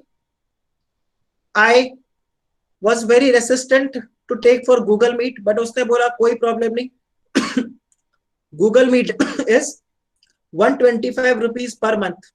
तो अब यहाँ पे देखो कॉस्ट कितना कम था, आप देखो 1800 रुपीज ब्लू जीन्स का पे करने के बाद मैं किसी नए ऐप के लिए पे नहीं कर पाता, but here the cost of shifting was very cheap, so I could easily shift from blue jeans to Google Meet. और आप देखो मैंने उसका सब्सक्रिप्शन परचेज किया and I started with your lecture. Guys, are you getting, are you understanding the concept of switching cost? So if the cost of switching is very easy, new entrants के लिए आपके लिए क्या हो जाएगा, it will be very very easy for them to penetrate the market. तो आपको ये ध्यान रखना है, to succeed in the industry, new entrant must be able to pursue existing customers of other companies to switch, ये देखो, to switch its product, कि भाई उसका क्यों यूज कर रहे हो, मेरा प्रोडक्ट आप यूज करो, ज्यादा अच्छा है। Now to make a switch, buyer में need to test the new product, negotiate the new purchase contract, train the personnel to use the equipment और modify the facilities for this. इन सब में कई बार financial and psychological cost involve हो जाता है। जैसे मैं आपको बताता हूँ, मैं थोड़ा सा टेक सेवी था, so I was like okay, blue jeans हो, गूगल मीट हो, कोई भी हो, मैं फटक से यूज कर सकता हूँ। बट अगर मैं आपको ऐसे बोलूं यार गूगल मीट पूरा समझना पड़ेगा कैसे उसको यूज करते हैं, तो हो सकता है मैं साइकोलॉजिकली बोलता है यार अब फिर से एक नया ऐप को समझो। या आज की डेट में मैं आपको बोलता हूँ चलो एक नए ऐप में हम जाकर क्लास लेंगे, तो आपके अचानक से क्या होगा, मैं बोलता हूँ चलो let's go to this new app called as go webinar, चलो हम इसमें जाके लेक्चर लेंगे। तो आपके दिमाग में भी क्या आएगा, रेसिस्टेंस। अभी झूठ मत बोलना, आपके मन में भी ये चीज एक बार आया था ना, अरे आनंद सर आप जूम पे ही क्लास ले लो ना। आई थिंक किसी ने मेरे को टेक्स्ट भी किया था कि सर जूम पे ले लो, it is very easy, correct. क्यों, बिकॉज साइकोलॉजिकल। इसका ये मतलब नहीं है, देखो आपको तो कोई पैसे भी नहीं देने थे, you just had to download the new app and start your lecture. But एक वहां पर क्या हो जाता है, साइकोलॉजिकली पॉइंट आ जाता है, अरे यार सर छोड़ो ना, ठीक है ना, इट इज फाइन जो है, चलो हाँ सर, स्पेस प्लस यूसेज, बिल्कुल करेक्ट। तो एक ये साइकोलॉजिकल दिमाग में बैरियर आ जाता है। तो अगर ऐसा साइकोलॉजिकल बैरियर, फाइनेंशियल बैरियर ये सब ज्यादा है, तो इन that case switching will be difficult If switching is difficult, the threat from new entrant will be less. Microsoft Windows is the best example. कितने इसको भी जानते हैं? Linux, correct? माइक्रोसॉफ्ट विंडोज का बहुत अच्छा वर्जन है लाइनेक्स, अगर आप यूज करना चाहो तो, करेक्ट? बट प्रॉब्लम क्या है, हम विंडोज के लिए इतना ज्यादा अकस्टम्ड है, we are so used to of Windows कि हमें लगता है ठीक है ना, अभी जो है यही अच्छा है, लाइनेक्स, यूनिक्स, ये सब में कौन दिमाग लगाएगा, करेक्ट? जबकि इससे ज्यादा अच्छा सिस्टम है, but switching cost is involve, और यहां पर ज्यादा क्या है, साइकोलॉजिकल है, तो आप बोलते हो रहने तो नहीं चाहिए, राइट? हाँ, by hackers and crackers, correct, correct, क्योंकि बहुत ज्यादा सोफिस्टिकेटेड है ये Linux, it is very easy, but still Microsoft Windows है, तो आप वहां पर शिफ्ट करने को रेसिस्ट करोगे। Then let's see next page पे अपने पास brand identity. So I think Heera you were asking about brand identity, तो आप ये देखो ब्रांड आइडेंटिटी में क्या आया, the brand identity of the product or services offered by the existing firm can be served as another entry. इसी में आप क्या बोलो, brand loyalty।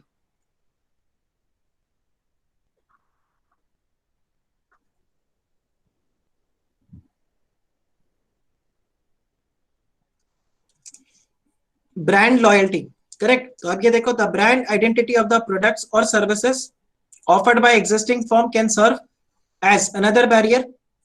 The brand identity is what? Brand identity is particularly an important or infrequently purchased products that carry a high cost to the buyer. So new entrant offer encounter significant difficulty in building up the brand identity. आप check करो, आज भी इसका loyalty है, बिल्कुल correct बात। आप देखो, I normally place order on, अभी जैसे लॉकडाउन वगैरह हुआ, तो I usually place order for the groceries and all. I place the order on अपना बिग बास्केट, ओके? मैंने एक दिन ऐसे ही ट्विटर पे देखा जियो मार्ट के बारे में, correct?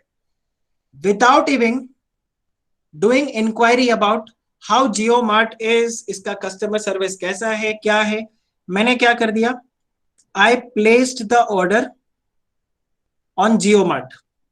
Now, why did I place the order on JioMart? ये जियो की बजाय कोई दूसरा अगर होता, कोई दूसरा अगर ऑनलाइन ऐसा होता, वो ऐसे कर देते egrocerymart.com, इस तरह से करके अगर कोई वेबसाइट होता egrocerymart.com for delivery with in 48 hours, तो मेरे पास एक बहुत ज्यादा रेसिस्टेंस होता और मैं क्या बोलता, नहीं यार मैं नहीं जाऊंगा इस पे। लेकिन जियो बोला तो मैंने बोला चलो भाई भरोसा है, ये पक्का डिलीवर कर देगा और अच्छा तरह से करेगा। ये क्या हो गया, ब्रांड आइडेंटिटी। बट हुआ नहीं, जियो मार्ट ने बहुत ही डिलेड सर्विस दिया, करेक्ट? बट आप सोचो इंस्टेंट ट्रस्ट कैसे गेन कर लिया जियो मार्ट ने? जियो मार्ट ने इंस्टेंट ट्रस्ट गेन किया because of its brand identity. तो अगर आपका ब्रांड आइडेंटिटी बहुत स्ट्रांग है तो अगेन नए एंट्रेंट को मार्केट में घुस के अपना, अब आप सिंपली बताओ, आपको भी अगर मैं पूछूं कि मेरे को राशन घर पे मंगवाना है तो आप क्या बोलोगे? आप यही बोलोगे। मैंने इसके ऊपर एक फेसबुक पे पोस्ट भी डाला था, that avoid placing order in Jio mart. किसी ने तो ट्विटर पे ये ट्रेंड भी चालू कर दिया था, जियो मार्ट फ्रॉड, उस तरह से करके उन्होंने। मैं बोला फ्रॉड तो नहीं है बट बहुत ही मिसमैनेजमेंट है। सो इंस्टेंट अगर आपको सामान मंगवाना है तो आपको जियो मार्ट अवॉइड करना चाहिए। सबने मेरे को बोला why you had not placed order on big basket, why you had not placed order on Amazon. Now क्यों सबने बिग बास्केट और अमेजोन का नाम लिया? Because of brand identity, Grofers, correct, ये भरोसा। अब अगर मैं बोलूं एक नया वेबसाइट है egrocerymart.com, सो लोग क्या बोलेंगे? मतलब जेरोक्स, करेक्ट, जेरोक्स का machine. So brand identity. IPhone, iPhone, अब आप देखो आईफोन को स्ट्रॉन्ग टक्कर किसने दिया?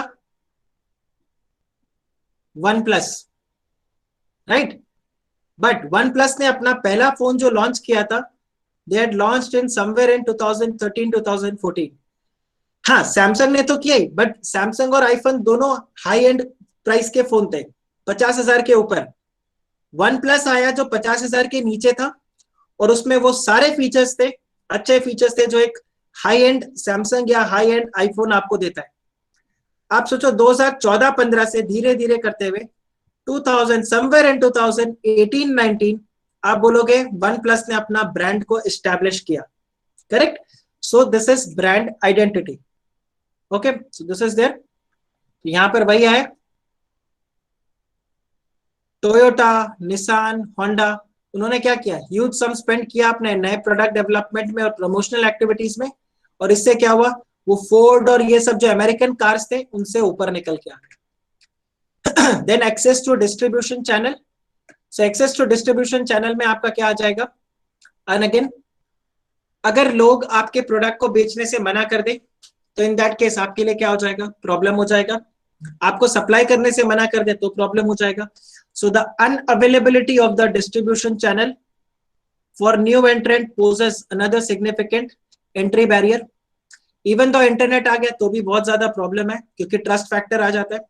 So often the existing firms have significant influence over the distribution channel,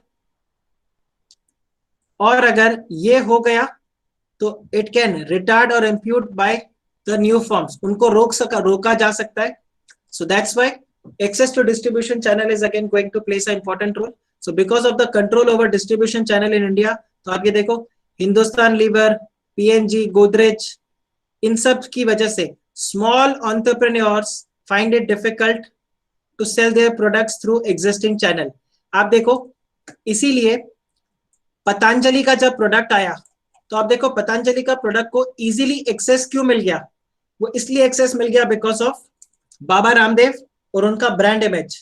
आप मुझे बताओ बाबा रामदेव की बजाय कोई दूसरा बाबा इस तरह से अपने प्रोडक्ट्स को लॉन्च करता तो आपको लगता है इतना उनको इजीली एंट्री मिल जाता? आंसर इज नो, बहुत रिटेलिएशन होता। बिकॉज आप चेक करो, आपको अपने गुड्स को बेचना है तो आप खुद तो बेचोगे नहीं, you will sell it through your distribution. अरे बाप रे, राम रहीम, खतरनाक नाम लिया। This is nice, Ram Rahim. ये हीरा किधर से नाम याद आया राम रहीम का, मतलब गजब। मैं बाबाओं की बात कर रहा था, ये तो पता नहीं ठरकी बाबा को उठा के ले आए। एनीवे, राइट, फॉलोअर होगा उसका। अरे नहीं यार, फॉलोअर नहीं होगा, गलती से। ओके, सो आप देखो कंपनी कस्टमर के पास खुद नहीं जाता, company goes to distributor, distributor से फिर वो लेट्स से होलसेलर के पास जाता है, यहां से फिर वो रिटेलर के पास आता है, और यहां से आप अल्टीमेटली कस्टमर के पास जाते हो। तो ये जो आपका सप्लाई चेन है, इस सप्लाई चेन में अगर आपको एक्सेस इजीली मिल जाएगा तो न्यू एंट्रेंट के लिए इजी है।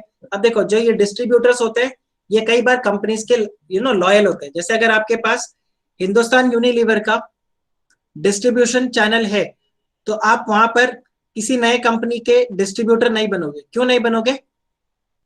बिकॉज आपका हिंदुस्तान यूनिलीवर के साथ रिलेशंस खराब हो जाएगा, राइट। इसके लिए आप क्या करते हो, यू स्टिल अग्री कि चलो ठीक है कोई प्रॉब्लम नहीं। So this is how it goes, right. तो access to distribution channel, then possibility of aggressive retaliation.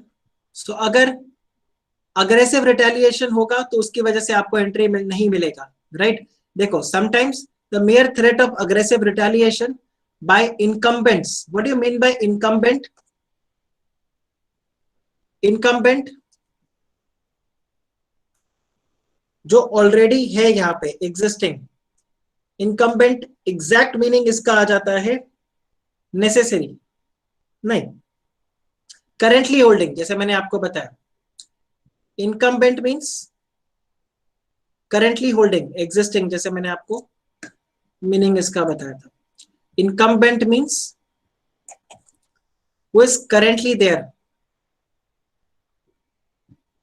या बात करो existing का, can deter the entry by other firms into existing industry। So for example, introduction of a product by new firm may lead to incumbent firms to reduce their product prices। इसका क्या मतलब हो गया, जो existing firm होगा वो अपने prices को क्या कर देंगे, reduce कर देंगे, and the moment they reduce the price, new entrant के लिए क्या हो जाएगा, डिफिकल्ट हो जाएगा. So this is there. तो एग्जिस्टिंग प्लेयर्स जो है वो किस हिसाब से रिटेलिएट करते हैं, ये आएगा. आप मुझे बताओ, थ्रेट फ्रॉम न्यू एंट्रेंट आपको समझ में आया या नहीं? थ्रेट फ्रॉम न्यू एंट्रेंट आपको समझ में आया या नहीं? आप देखो, ये थ्रेट फ्रॉम न्यू एंट्रेंट ये इतना डिटेल में है. So you can get a long question और you may get a short question. You understood? ध्यान रखना इसमें, both you can get a short note or you can get a detailed answer only on new entrant. ये सारे provision है. और इसके ऊपर भी अलग से क्वेश्चन आ सकता है या इनमें से किसी एक के ऊपर क्वेश्चन आ सकता है. so this again becomes important. very good. आया आया आया, very nice. okay. all right. अब आप देखो, नेक्स्ट हमारे पास आता है bargaining power of buyers. Bargaining power of buyers. Okay, अब आप देखो बार्गेनिंग पावर ऑफ बायर्स में हमें क्या देखना है. बार्गेनिंग पावर ऑफ बायर्स में ये आ जाएगा, this is another force which influence the condition of the industry. This force will become, ये देखो, this force will become heavier depending on the possibility of the buyers forming a group और cartel. Cartel क्या होता है? एक गुट अगर आप बना लेते हो, where you then collectively take decisions. अगर आपने कार्टेल बना लिया या ग्रुप बना लिया तो बार्गेनिंग पावर स्ट्रांग हो जाएगा उनका.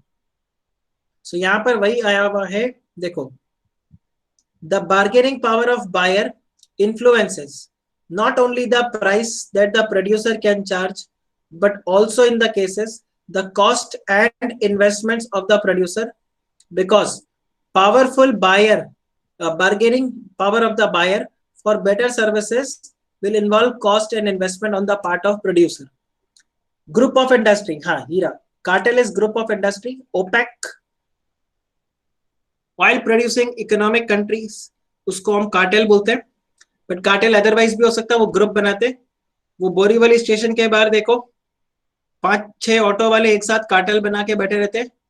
कोई आउट स्टेशन पैसेंजर अगर आता है तो बोलते हैं इन्हीं ऑटो में से जाओ, किसी और ऑटो को यहाँ पर रुकने नहीं देते. So that's again what, cartel. Correct? बोलोगे सर बहुत ध्यान से ऑब्जर्व किया है स्टेशन के बाहर. That's only because I pick up examples. आप जितना ऐसे एग्जाम्पल्स पिक करोगे उतना आपके लिए, अगर आपके आसपास में भी ऐसे बहुत सारे एग्जाम्पल्स आपको मिलेंगे, ऐसे बहुत सारे एग्जाम्पल्स आपको आपके आसपास में मिलेंगे, right? So you can again correlate with those examples and you can write. तो क्या होता है, अगर बार्गेनिंग पावर ऑफ बायर्स ज्यादा हो जाता है तो वो क्या कर सकते हैं, आपका प्राइस को तो इन्फ्लुएंस करेंगे, प्लस मतलब कम प्राइस में ज्यादा से ज्यादा सर्विसेज आपसे वो एक्सपेक्ट करेंगे. So this happens there. Then bargaining power of an industry's products or services can sometimes exert considerable pressure on the existing firms to secure lower prices or better services. ठीक है? This leverage is evident when, आप ये देखो, buyers have full knowledge about the source of the product and their substitute. अगर buyer को पूरा उसके बारे में पता है तो वो आपके साथ क्या कर सकता है, he can exert that pressure. Then they spend a lot of money. Large buyers, if it's a large buyer तो वो आपसे क्या करेगा, कई बार देखते हो इंपॉर्टेंट कस्टमर है, ये हमारे बहुत इंपॉर्टेंट कस्टमर है, तो वो इंपॉर्टेंट कस्टमर का क्या मतलब होता है, इंपॉर्टेंट कस्टमर से कि वो बहुत ज्यादा लार्ज क्वांटिटी में हमसे गुड्स को परचेज करते हैं, and that's why they are called as a important customer. Guys clear? Guys clear? ये वाला important customer. Then the industry product is not perceived as critical to the buyer's needs and the buyers are more concentrated than the firm supplying this, then they can easily switch to, आप ये देखो, if they can easily switch to the substitutes which are available, in that case आप क्या बोलोगे कि bargaining power of buyer is extremely strong. extremely strong. ये तीन चीज आप ध्यान रखना. these 3 points make the bargaining power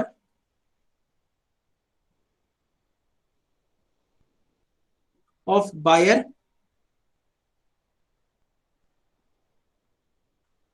strong, which further makes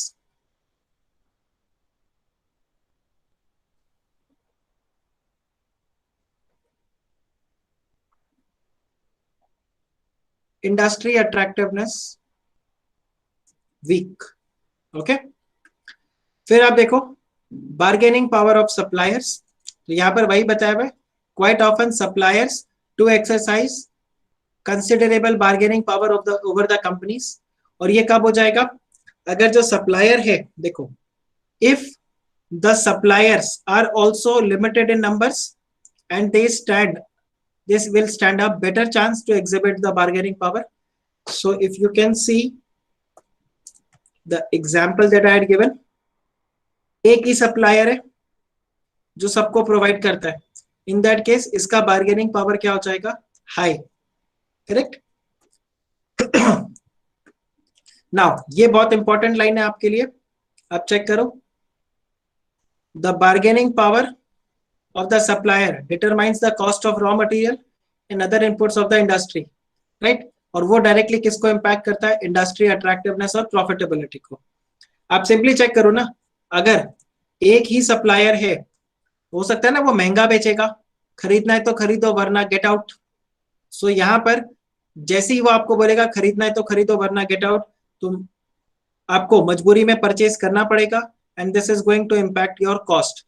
As your cost goes high, you have only two option. Cost जैसे ही आपका हाई होता है, आपके पास दो ही ऑप्शन होगा, या तो आप अपने प्रॉफिट को रिड्यूस करो या फिर आप अपने सेलिंग प्राइस को इंक्रीज करो। एंड मोस्ट ऑफन क्या होता है कि आप सेलिंग प्राइस को इंक्रीज नहीं कर पाते हो, बिकॉज कॉम्पिटिटर से आपको ऑलरेडी प्रेशर होता है, सब्स्टिट्यूट प्रोडक्ट से प्रेशर रहता है, तो आप क्या करते हो, अपने प्रॉफिट को कम करते हो, और प्रॉफिट कम होते ही आपका अट्रैक्टिवनेस कम हो जाता है। So that's what is there. Suppliers can also influence the profitability of an industry in a number of ways. Like suppliers can command the bargaining power when, so this is important, जब their products are crucial to the buyer and substitutes are not available. आपके पास option ही नहीं है, उसी को खरीदना होगा। जैसे PVR में जाके पॉपकॉर्न, करेक्ट, दूसरे को पॉपकॉर्न खाता देख, या हॉल में एंट्री करते वो पॉपकॉर्न को देख, आपके मुंह में भी पानी आने लगता है और आपको लगता है यार ये पॉपकॉर्न तो परचेज करना ही पड़ेगा। फिर आप वहां पर जाते हैं और वो आपको बोलता है एक छोटा सा टब 300 रुपए का, नहीं यो चाहते हुए भी आप क्या करते हो, you purchase, because it becomes very crucial for you. So this is one of the example there. And when there is a high switching cost, and then when they are more concentrated than their buyers, right, which means what, few, only few suppliers are there in the industry. When only few suppliers are there and there are large number of buyers, तो ये आ जाता है। Okay फिर आप check करो nature of rivalry. Guys this is clear, bargaining power of suppliers.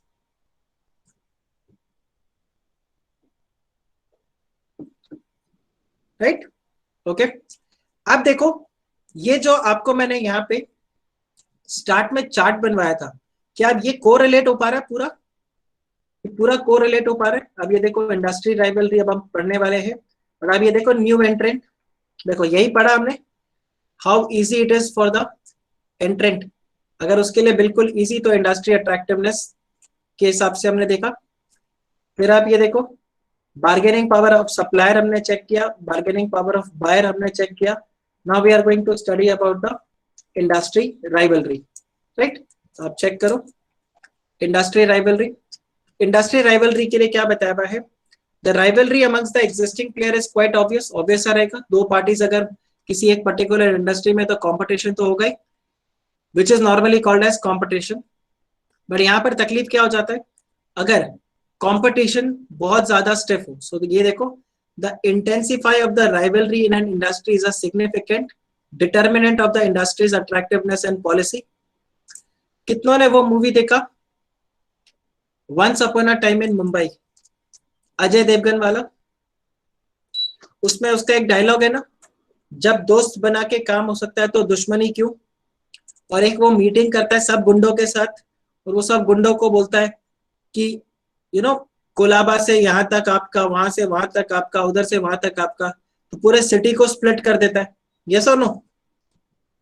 और फिर वो बोलता है, एक जना बोलता है अगर किसी को ये मंजूर नहीं हो तो, वो अजय देवगन देखता है गुस्से में आके, वो एक मीट का पीस सेंटर में पड़ा रहता है, उसको कट कर देता है और क्या बोलता है, लड़ो, फिर आपस में लड़ लो, झगड़ लो। हमारे आपस में झगड़ने से क्या होगा, पुलिस का काम ही आसान होगा अगर हम आपस में लड़ झगड़ के करते रहेंगे, और अगर हम एक साथ रहेंगे तो पुलिस हमारा कुछ नहीं बिगाड़ पाएगी। So what they were trying to say, keep that analogy, what, police को आप मान लो कस्टमर, तो अगर आप आपस में ही लड़ते झगड़ते रहोगे तो फायदा किसका होगा, कस्टमर का होगा, आपका नहीं होगा। Your overall industry attractiveness would be low. एक और वो स्टोरी था ना, there was a fight that had happened between a cat and a dog, कि एक ये बिस्किट है, ये 50-50 स्प्लिट करके दोनों को खाना था, और ये डिसाइड नहीं हो पा रहा था कि 50 किसका है। तो जब ये स्प्लिट किया तो डॉग बोलता मेरा ज्यादा है, तेरा ज्यादा है, तो उन्होंने एक तीसरे बंदे को बुलाया, बंदर को, करेक्ट, तो एक मंकी को बुलाया, और मंकी ने बोला इसका थोड़ा ज्यादा है, एक काम करो मैं इतना मैं खा लेता हूँ, तो आपका बराबर हो जाएगा। जब इसने इतना खा लिया तो डॉग बोलता देखो तुमने मेरा ज्यादा बिस्किट खा लिया, कैट को ज्यादा मिल रहा है, तुम उसका खाओ। ऐसे करते करते बंदर पूरा बिस्किट ही उठा के खा गया, ना कैट को कुछ मिला ना डॉग्स को कुछ मिला, right. So this is how it goes. अगर आपका इंडस्ट्री राइवलरी जो रहेगा वो बहुत ज्यादा इंटेंस होगा, your industry attractiveness would be extremely low, और कोई भी प्रॉफिट नहीं कमाएगा, जैसे आज की डेट में टेलीकॉम सेक्टर में हो रहा है। So the intensity of the rivalry can straight away influence your cost of suppliers, distribution, and attracting the customers, and thus directly affect the profitability. So the more intense the rivalry, the less attractive will be the industry. And rivalry amongst the competitors tend to be cutthroat. And this, अब ध्यान रखना, ये exam में आपका independent question है, that rivalry amongst the competitors tend to be cutthroat and industry profitability low.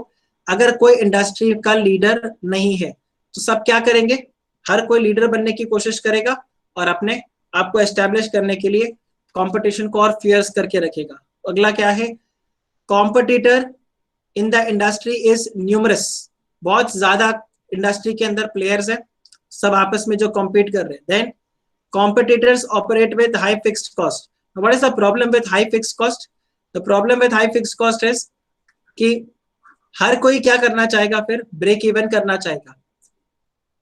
You all have studied leverage, FM में आपने leverage पढ़ा, Dharmesh sir must have taught you financial management if I am not wrong. So हर एक का degree of operating leverage क्या हो जाएगा, ज्यादा हो जाएगा, करेक्ट। हर एक का अगर फिक्स कॉस्ट ज्यादा है तो degree of operating leverage high होगा। Degree of operating leverage is high. This means the operational risk is high. The operational risk is high, and if the operational risk is high, so हर कोई क्या चाहेगा, more number of units बिके। Yes or no? आप क्या करते हो, अगर आपका degree of operating leverage high होता है तो in that case you target to sell more and more number of units. So when you target to sell more and more number of units, in that case आपको क्या करना है, इसके लिए आपको क्या, if you want to sell more and more number of units, तो इसके लिए आपको क्या करना पड़ेगा, you will have to compete, आपको झगड़ना पड़ेगा, और झगड़ोगे तो obviously rivalry strong हो जाएगा। So that's what is there. Then same way competitors they face high exit barrier. मैं आपको इसका बेस्ट एग्जांपल देता हूँ, ये कितने जने वो WWE देखते हैं और वो देखते हो रिंग के ऊपर जाली लगा देते हैं, 10 वो लड़ाकू को भेज देते हैं उसके अंदर और बोलते हैं लड़ो।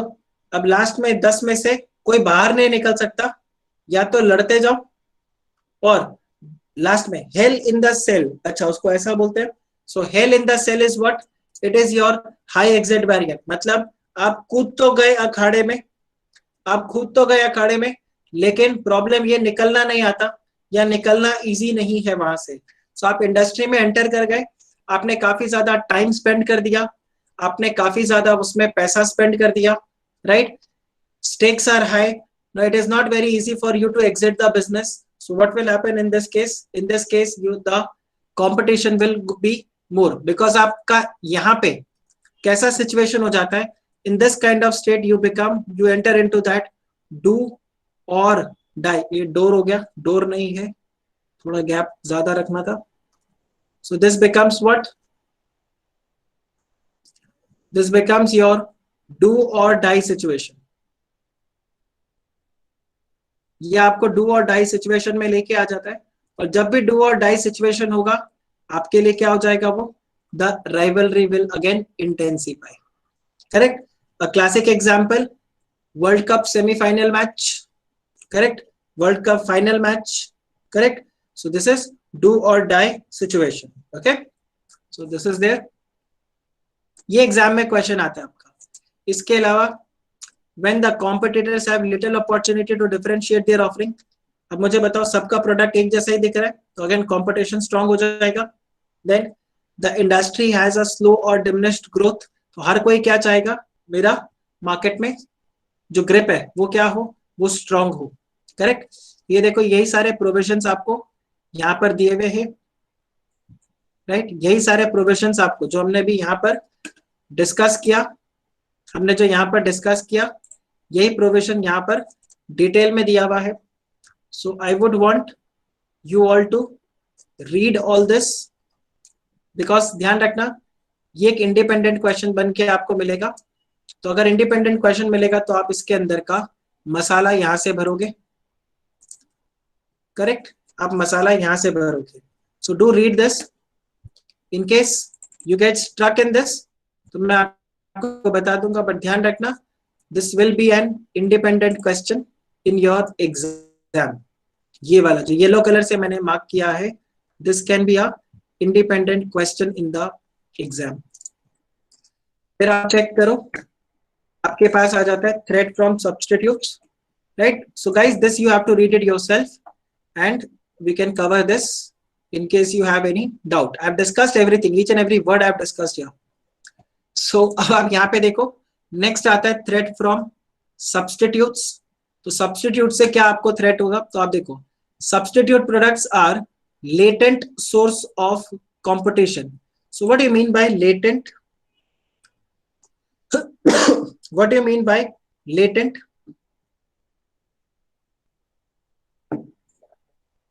Latent source of competition.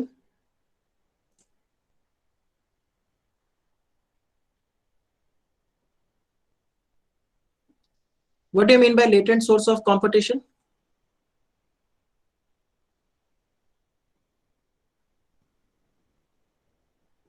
Hidden. बड़ा साइलेंट सा रहता है और आपको पता नहीं चलता. बड़ा ही साइलेंट सा रहता है, आपको पता नहीं चलता. So this is hidden. Okay. So यहां पर ये बताया हुआ है दैट सब्स्टिट्यूट प्रोडक्ट्स जो है वो कैसा है, that is a latent source of competition in an industry. In many cases they become a major constituent of competition. Correct. Substitute products offering a price advantage. देखो ये प्रोविजंस आते हैं यहाँ पे कि सब्स्टिट्यूट प्रोडक्ट क्या करता है, दे ऑफर प्राइस एडवांटेज. एक तो प्राइस वे में मारेगा वो आपको, दूसरा परफॉर्मेंस इंप्रूवमेंट में मारेगा. दोनों में से एग्जिस्टिंग बट नॉट श्योर. हाँ साइलेंट रहता है, हिडन रहता है वो. प्राइस एडवांटेज में आपको तोड़ता है सब्स्टिट्यूट प्रोडक्ट, या उसका परफॉर्मेंस वो इंप्रूव इतना अच्छा होता है कि अगेन लोग सब्स्टिट्यूट प्रोडक्ट की तरफ जाते हैं. जैसे सॉफ्ट ड्रिंक से जूसेस की तरफ लोग शिफ्ट होने लग गए कि भाई एक टेट्रा पैक फ्रूटी या रियल जूस आप पियोगे, उससे अच्छा एक कोकोनट वाटर आप पियो. That coconut water will be healthy also. अब वहां पर परफॉर्मेंस तो इंप्रूव होता है बट प्राइस में मार देता है. ठीक है. नारियल पानी आपको मिलता है वो 50 रुपीज का आपको नारियल देगा, टेट्रा पैक आपको 20 रुपए का मिलेगा, ठंडा होगा इमीडिएट. सो यहाँ पर इस तरह से सब्स्टिट्यूट प्रोडक्ट्स में आपके पास वॉर चलते रहता है. Price advantage, performance improvement to the customer. Correct. So ये सब क्या करते हैं, all these alter the competitive character of an industry and they can bring about all of the sudden. एक और चीज है all of sudden, ये यहाँ पर आते हैं. देखो जैसे एग्जांपल हुआ coir stuffed at the hands of the synthetic fiber. Coir stuffed क्या होता है, नारियल जो सूखा नारियल का जो वो ब्राउन कलर का पार्ट होता है ना, पुराने जमाने में सोफे के अंदर आपको मिलता था. राइट, उसकी जगह सिंथेटिक फाइबर आ गया, correct, there is a change. तो ये सब आपके पास यहाँ पे क्या होता है, ये सब्स्टिट्यूट प्रोडक्ट्स बन जाते हैं, दे कम ऑल ऑफ सडन और अचानक से मार्केट को खराब करते हैं। इसीलिए आपको क्या करना पड़ता है, सब्सटैंशियल इन्वेस्टमेंट करना पड़ता है research and development, so that the threat from the substitutes can be expected. Okay, substitutes का क्या होता है, usually they limit the prices and profits of the industry. मेरा एक स्टूडेंट है, उसके फादर डायमंड मर्चेंट है, तो उसने बताया था कि बीच में चाइना से डायमंड आने लग गया था, जो रियल डायमंड की तरह नहीं था। I think he was telling something like that, जो रियल डायमंड की तरह नहीं था, बट चाइना से वो डायमंड आने लग गया था, and this was very cheap. और ये इतना सस्ता हो गया कि जो रियल डायमंड था उसका प्राइस क्या होने लग गया, उसका प्राइस फॉल हो गया, उसका डिमांड गिर गया। इसकी वजह से बहुत सारे बिजनेसेस को लॉस हुआ था, चीप। ये बताओ, this is clear, this is clear. तो यहाँ पर इस तरह से करके आ जाता है आपको। आई मीन आप में से भी अगर कोई किसी के फैमिली बिजनेस में यू हैव कोई अगर ज्वेलर्स है या डायमंड इंडस्ट्री में है, तो आप इसको बहुत इजीली कोरिलेट कर पाओगे कि जैसी चाइनीज डायमंड इंडस्ट्री में आया तो it came as a substitute, और रियल डायमंड को क्या कर दिया उसने, बुरी तरह से मार्केट को गिरा दिया था। सो दिस हैपेंस, प्रॉफिटेबिलिटी को गिरा देते। A final force that can influence the profitability is the availability of the substitutes of an industry product. Now, to predict the profits pressure from this source, firms must search for the product that can perform the same or nearly the same function as their existing product. Okay, and then आप क्या करते हो, you try to find out how to overcome that, right? Threat from substitute सबसे ज्यादा कहां पर होगा, hi tech industries में होगा, हाईटेक इंडस्ट्रीज में होगा। जैसे आप चेक करो, जूम की जगह या ब्लू जीन्स की जगह आप देखो आपके पास क्या आ गया, गूगल मीट आ गया, सो चीप, करेक्ट। वो वीडियो कॉन्फ्रेंसिंग ब्लू जीन्स की तरह नहीं है, but again this is fine. Blue jeans में डॉल्बी डिजिटल साउंड आता है, डॉल्बी डिजिटल साउंड नहीं है, बट आप देखो ये ऐसे है वीडियो। स्काइप में क्या प्रॉब्लम है, स्काइप में number of people are less, so it's not proper for video conferencing. आज की डेट में हम लेक्चर स्काइप पे क्यों नहीं ले रहे, स्काइप मुझे ये सारे फैसिलिटीज नहीं देगा, करेक्ट। वो रिकॉर्डिंग फैसिलिटी नहीं देगा मेरे को, यहाँ पर ये सब मेरे को फैसिलिटी मिल रहा है, चैट एवरीथिंग, सो ये आपके पास आता है। तो जैसे देखो आप, डिजिटल फिल्मलेस कैमरास आए, उन्होंने किसको रिप्लेस कर दिया, फिल्म कैमरास को, and that's the reason Kodak is a shut down, right. So the existence of the Eastman, Kodak and Fuji films, जैसी स्मार्टफोन्स आए इनको बहुत ज्यादा लॉसेस होने लग गया। So these are the five forces. These are the five forces together which determine the industry attractiveness and profitability. और ये आपको यहाँ पर मिलेगा। And the collective strength of these five forces determine the scope to earn the attractive profits.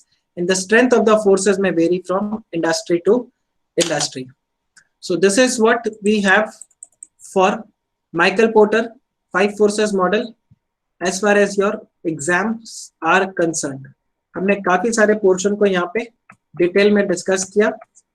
अब अगर आप यहाँ पे कंक्लूजन चार्ट को देखो, ये conclusion chart, this conclusion chart should make sense. So when you draft your answer, make sure आप यहाँ पे ये प्रोविजंस को बताओ, what is going to be the impact for high, low and everything, आप बताओ। This is clear? So that's what we have done in our today's lecture. Next lecture we are going to start with The Michael Porter generic strategies, जिसमें हम तीन चीजों को discuss करेंगे, cost leadership, differentiation and focus. आप बताइए, this is clear? Is this clear?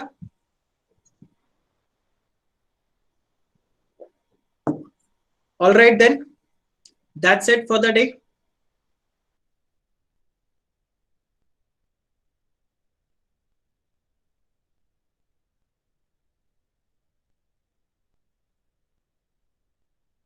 Sir आपका mic mute है। All right, so quite possible कि मैं परसों आपका लेक्चर नहीं लूं, मोस्ट प्रोबेबली है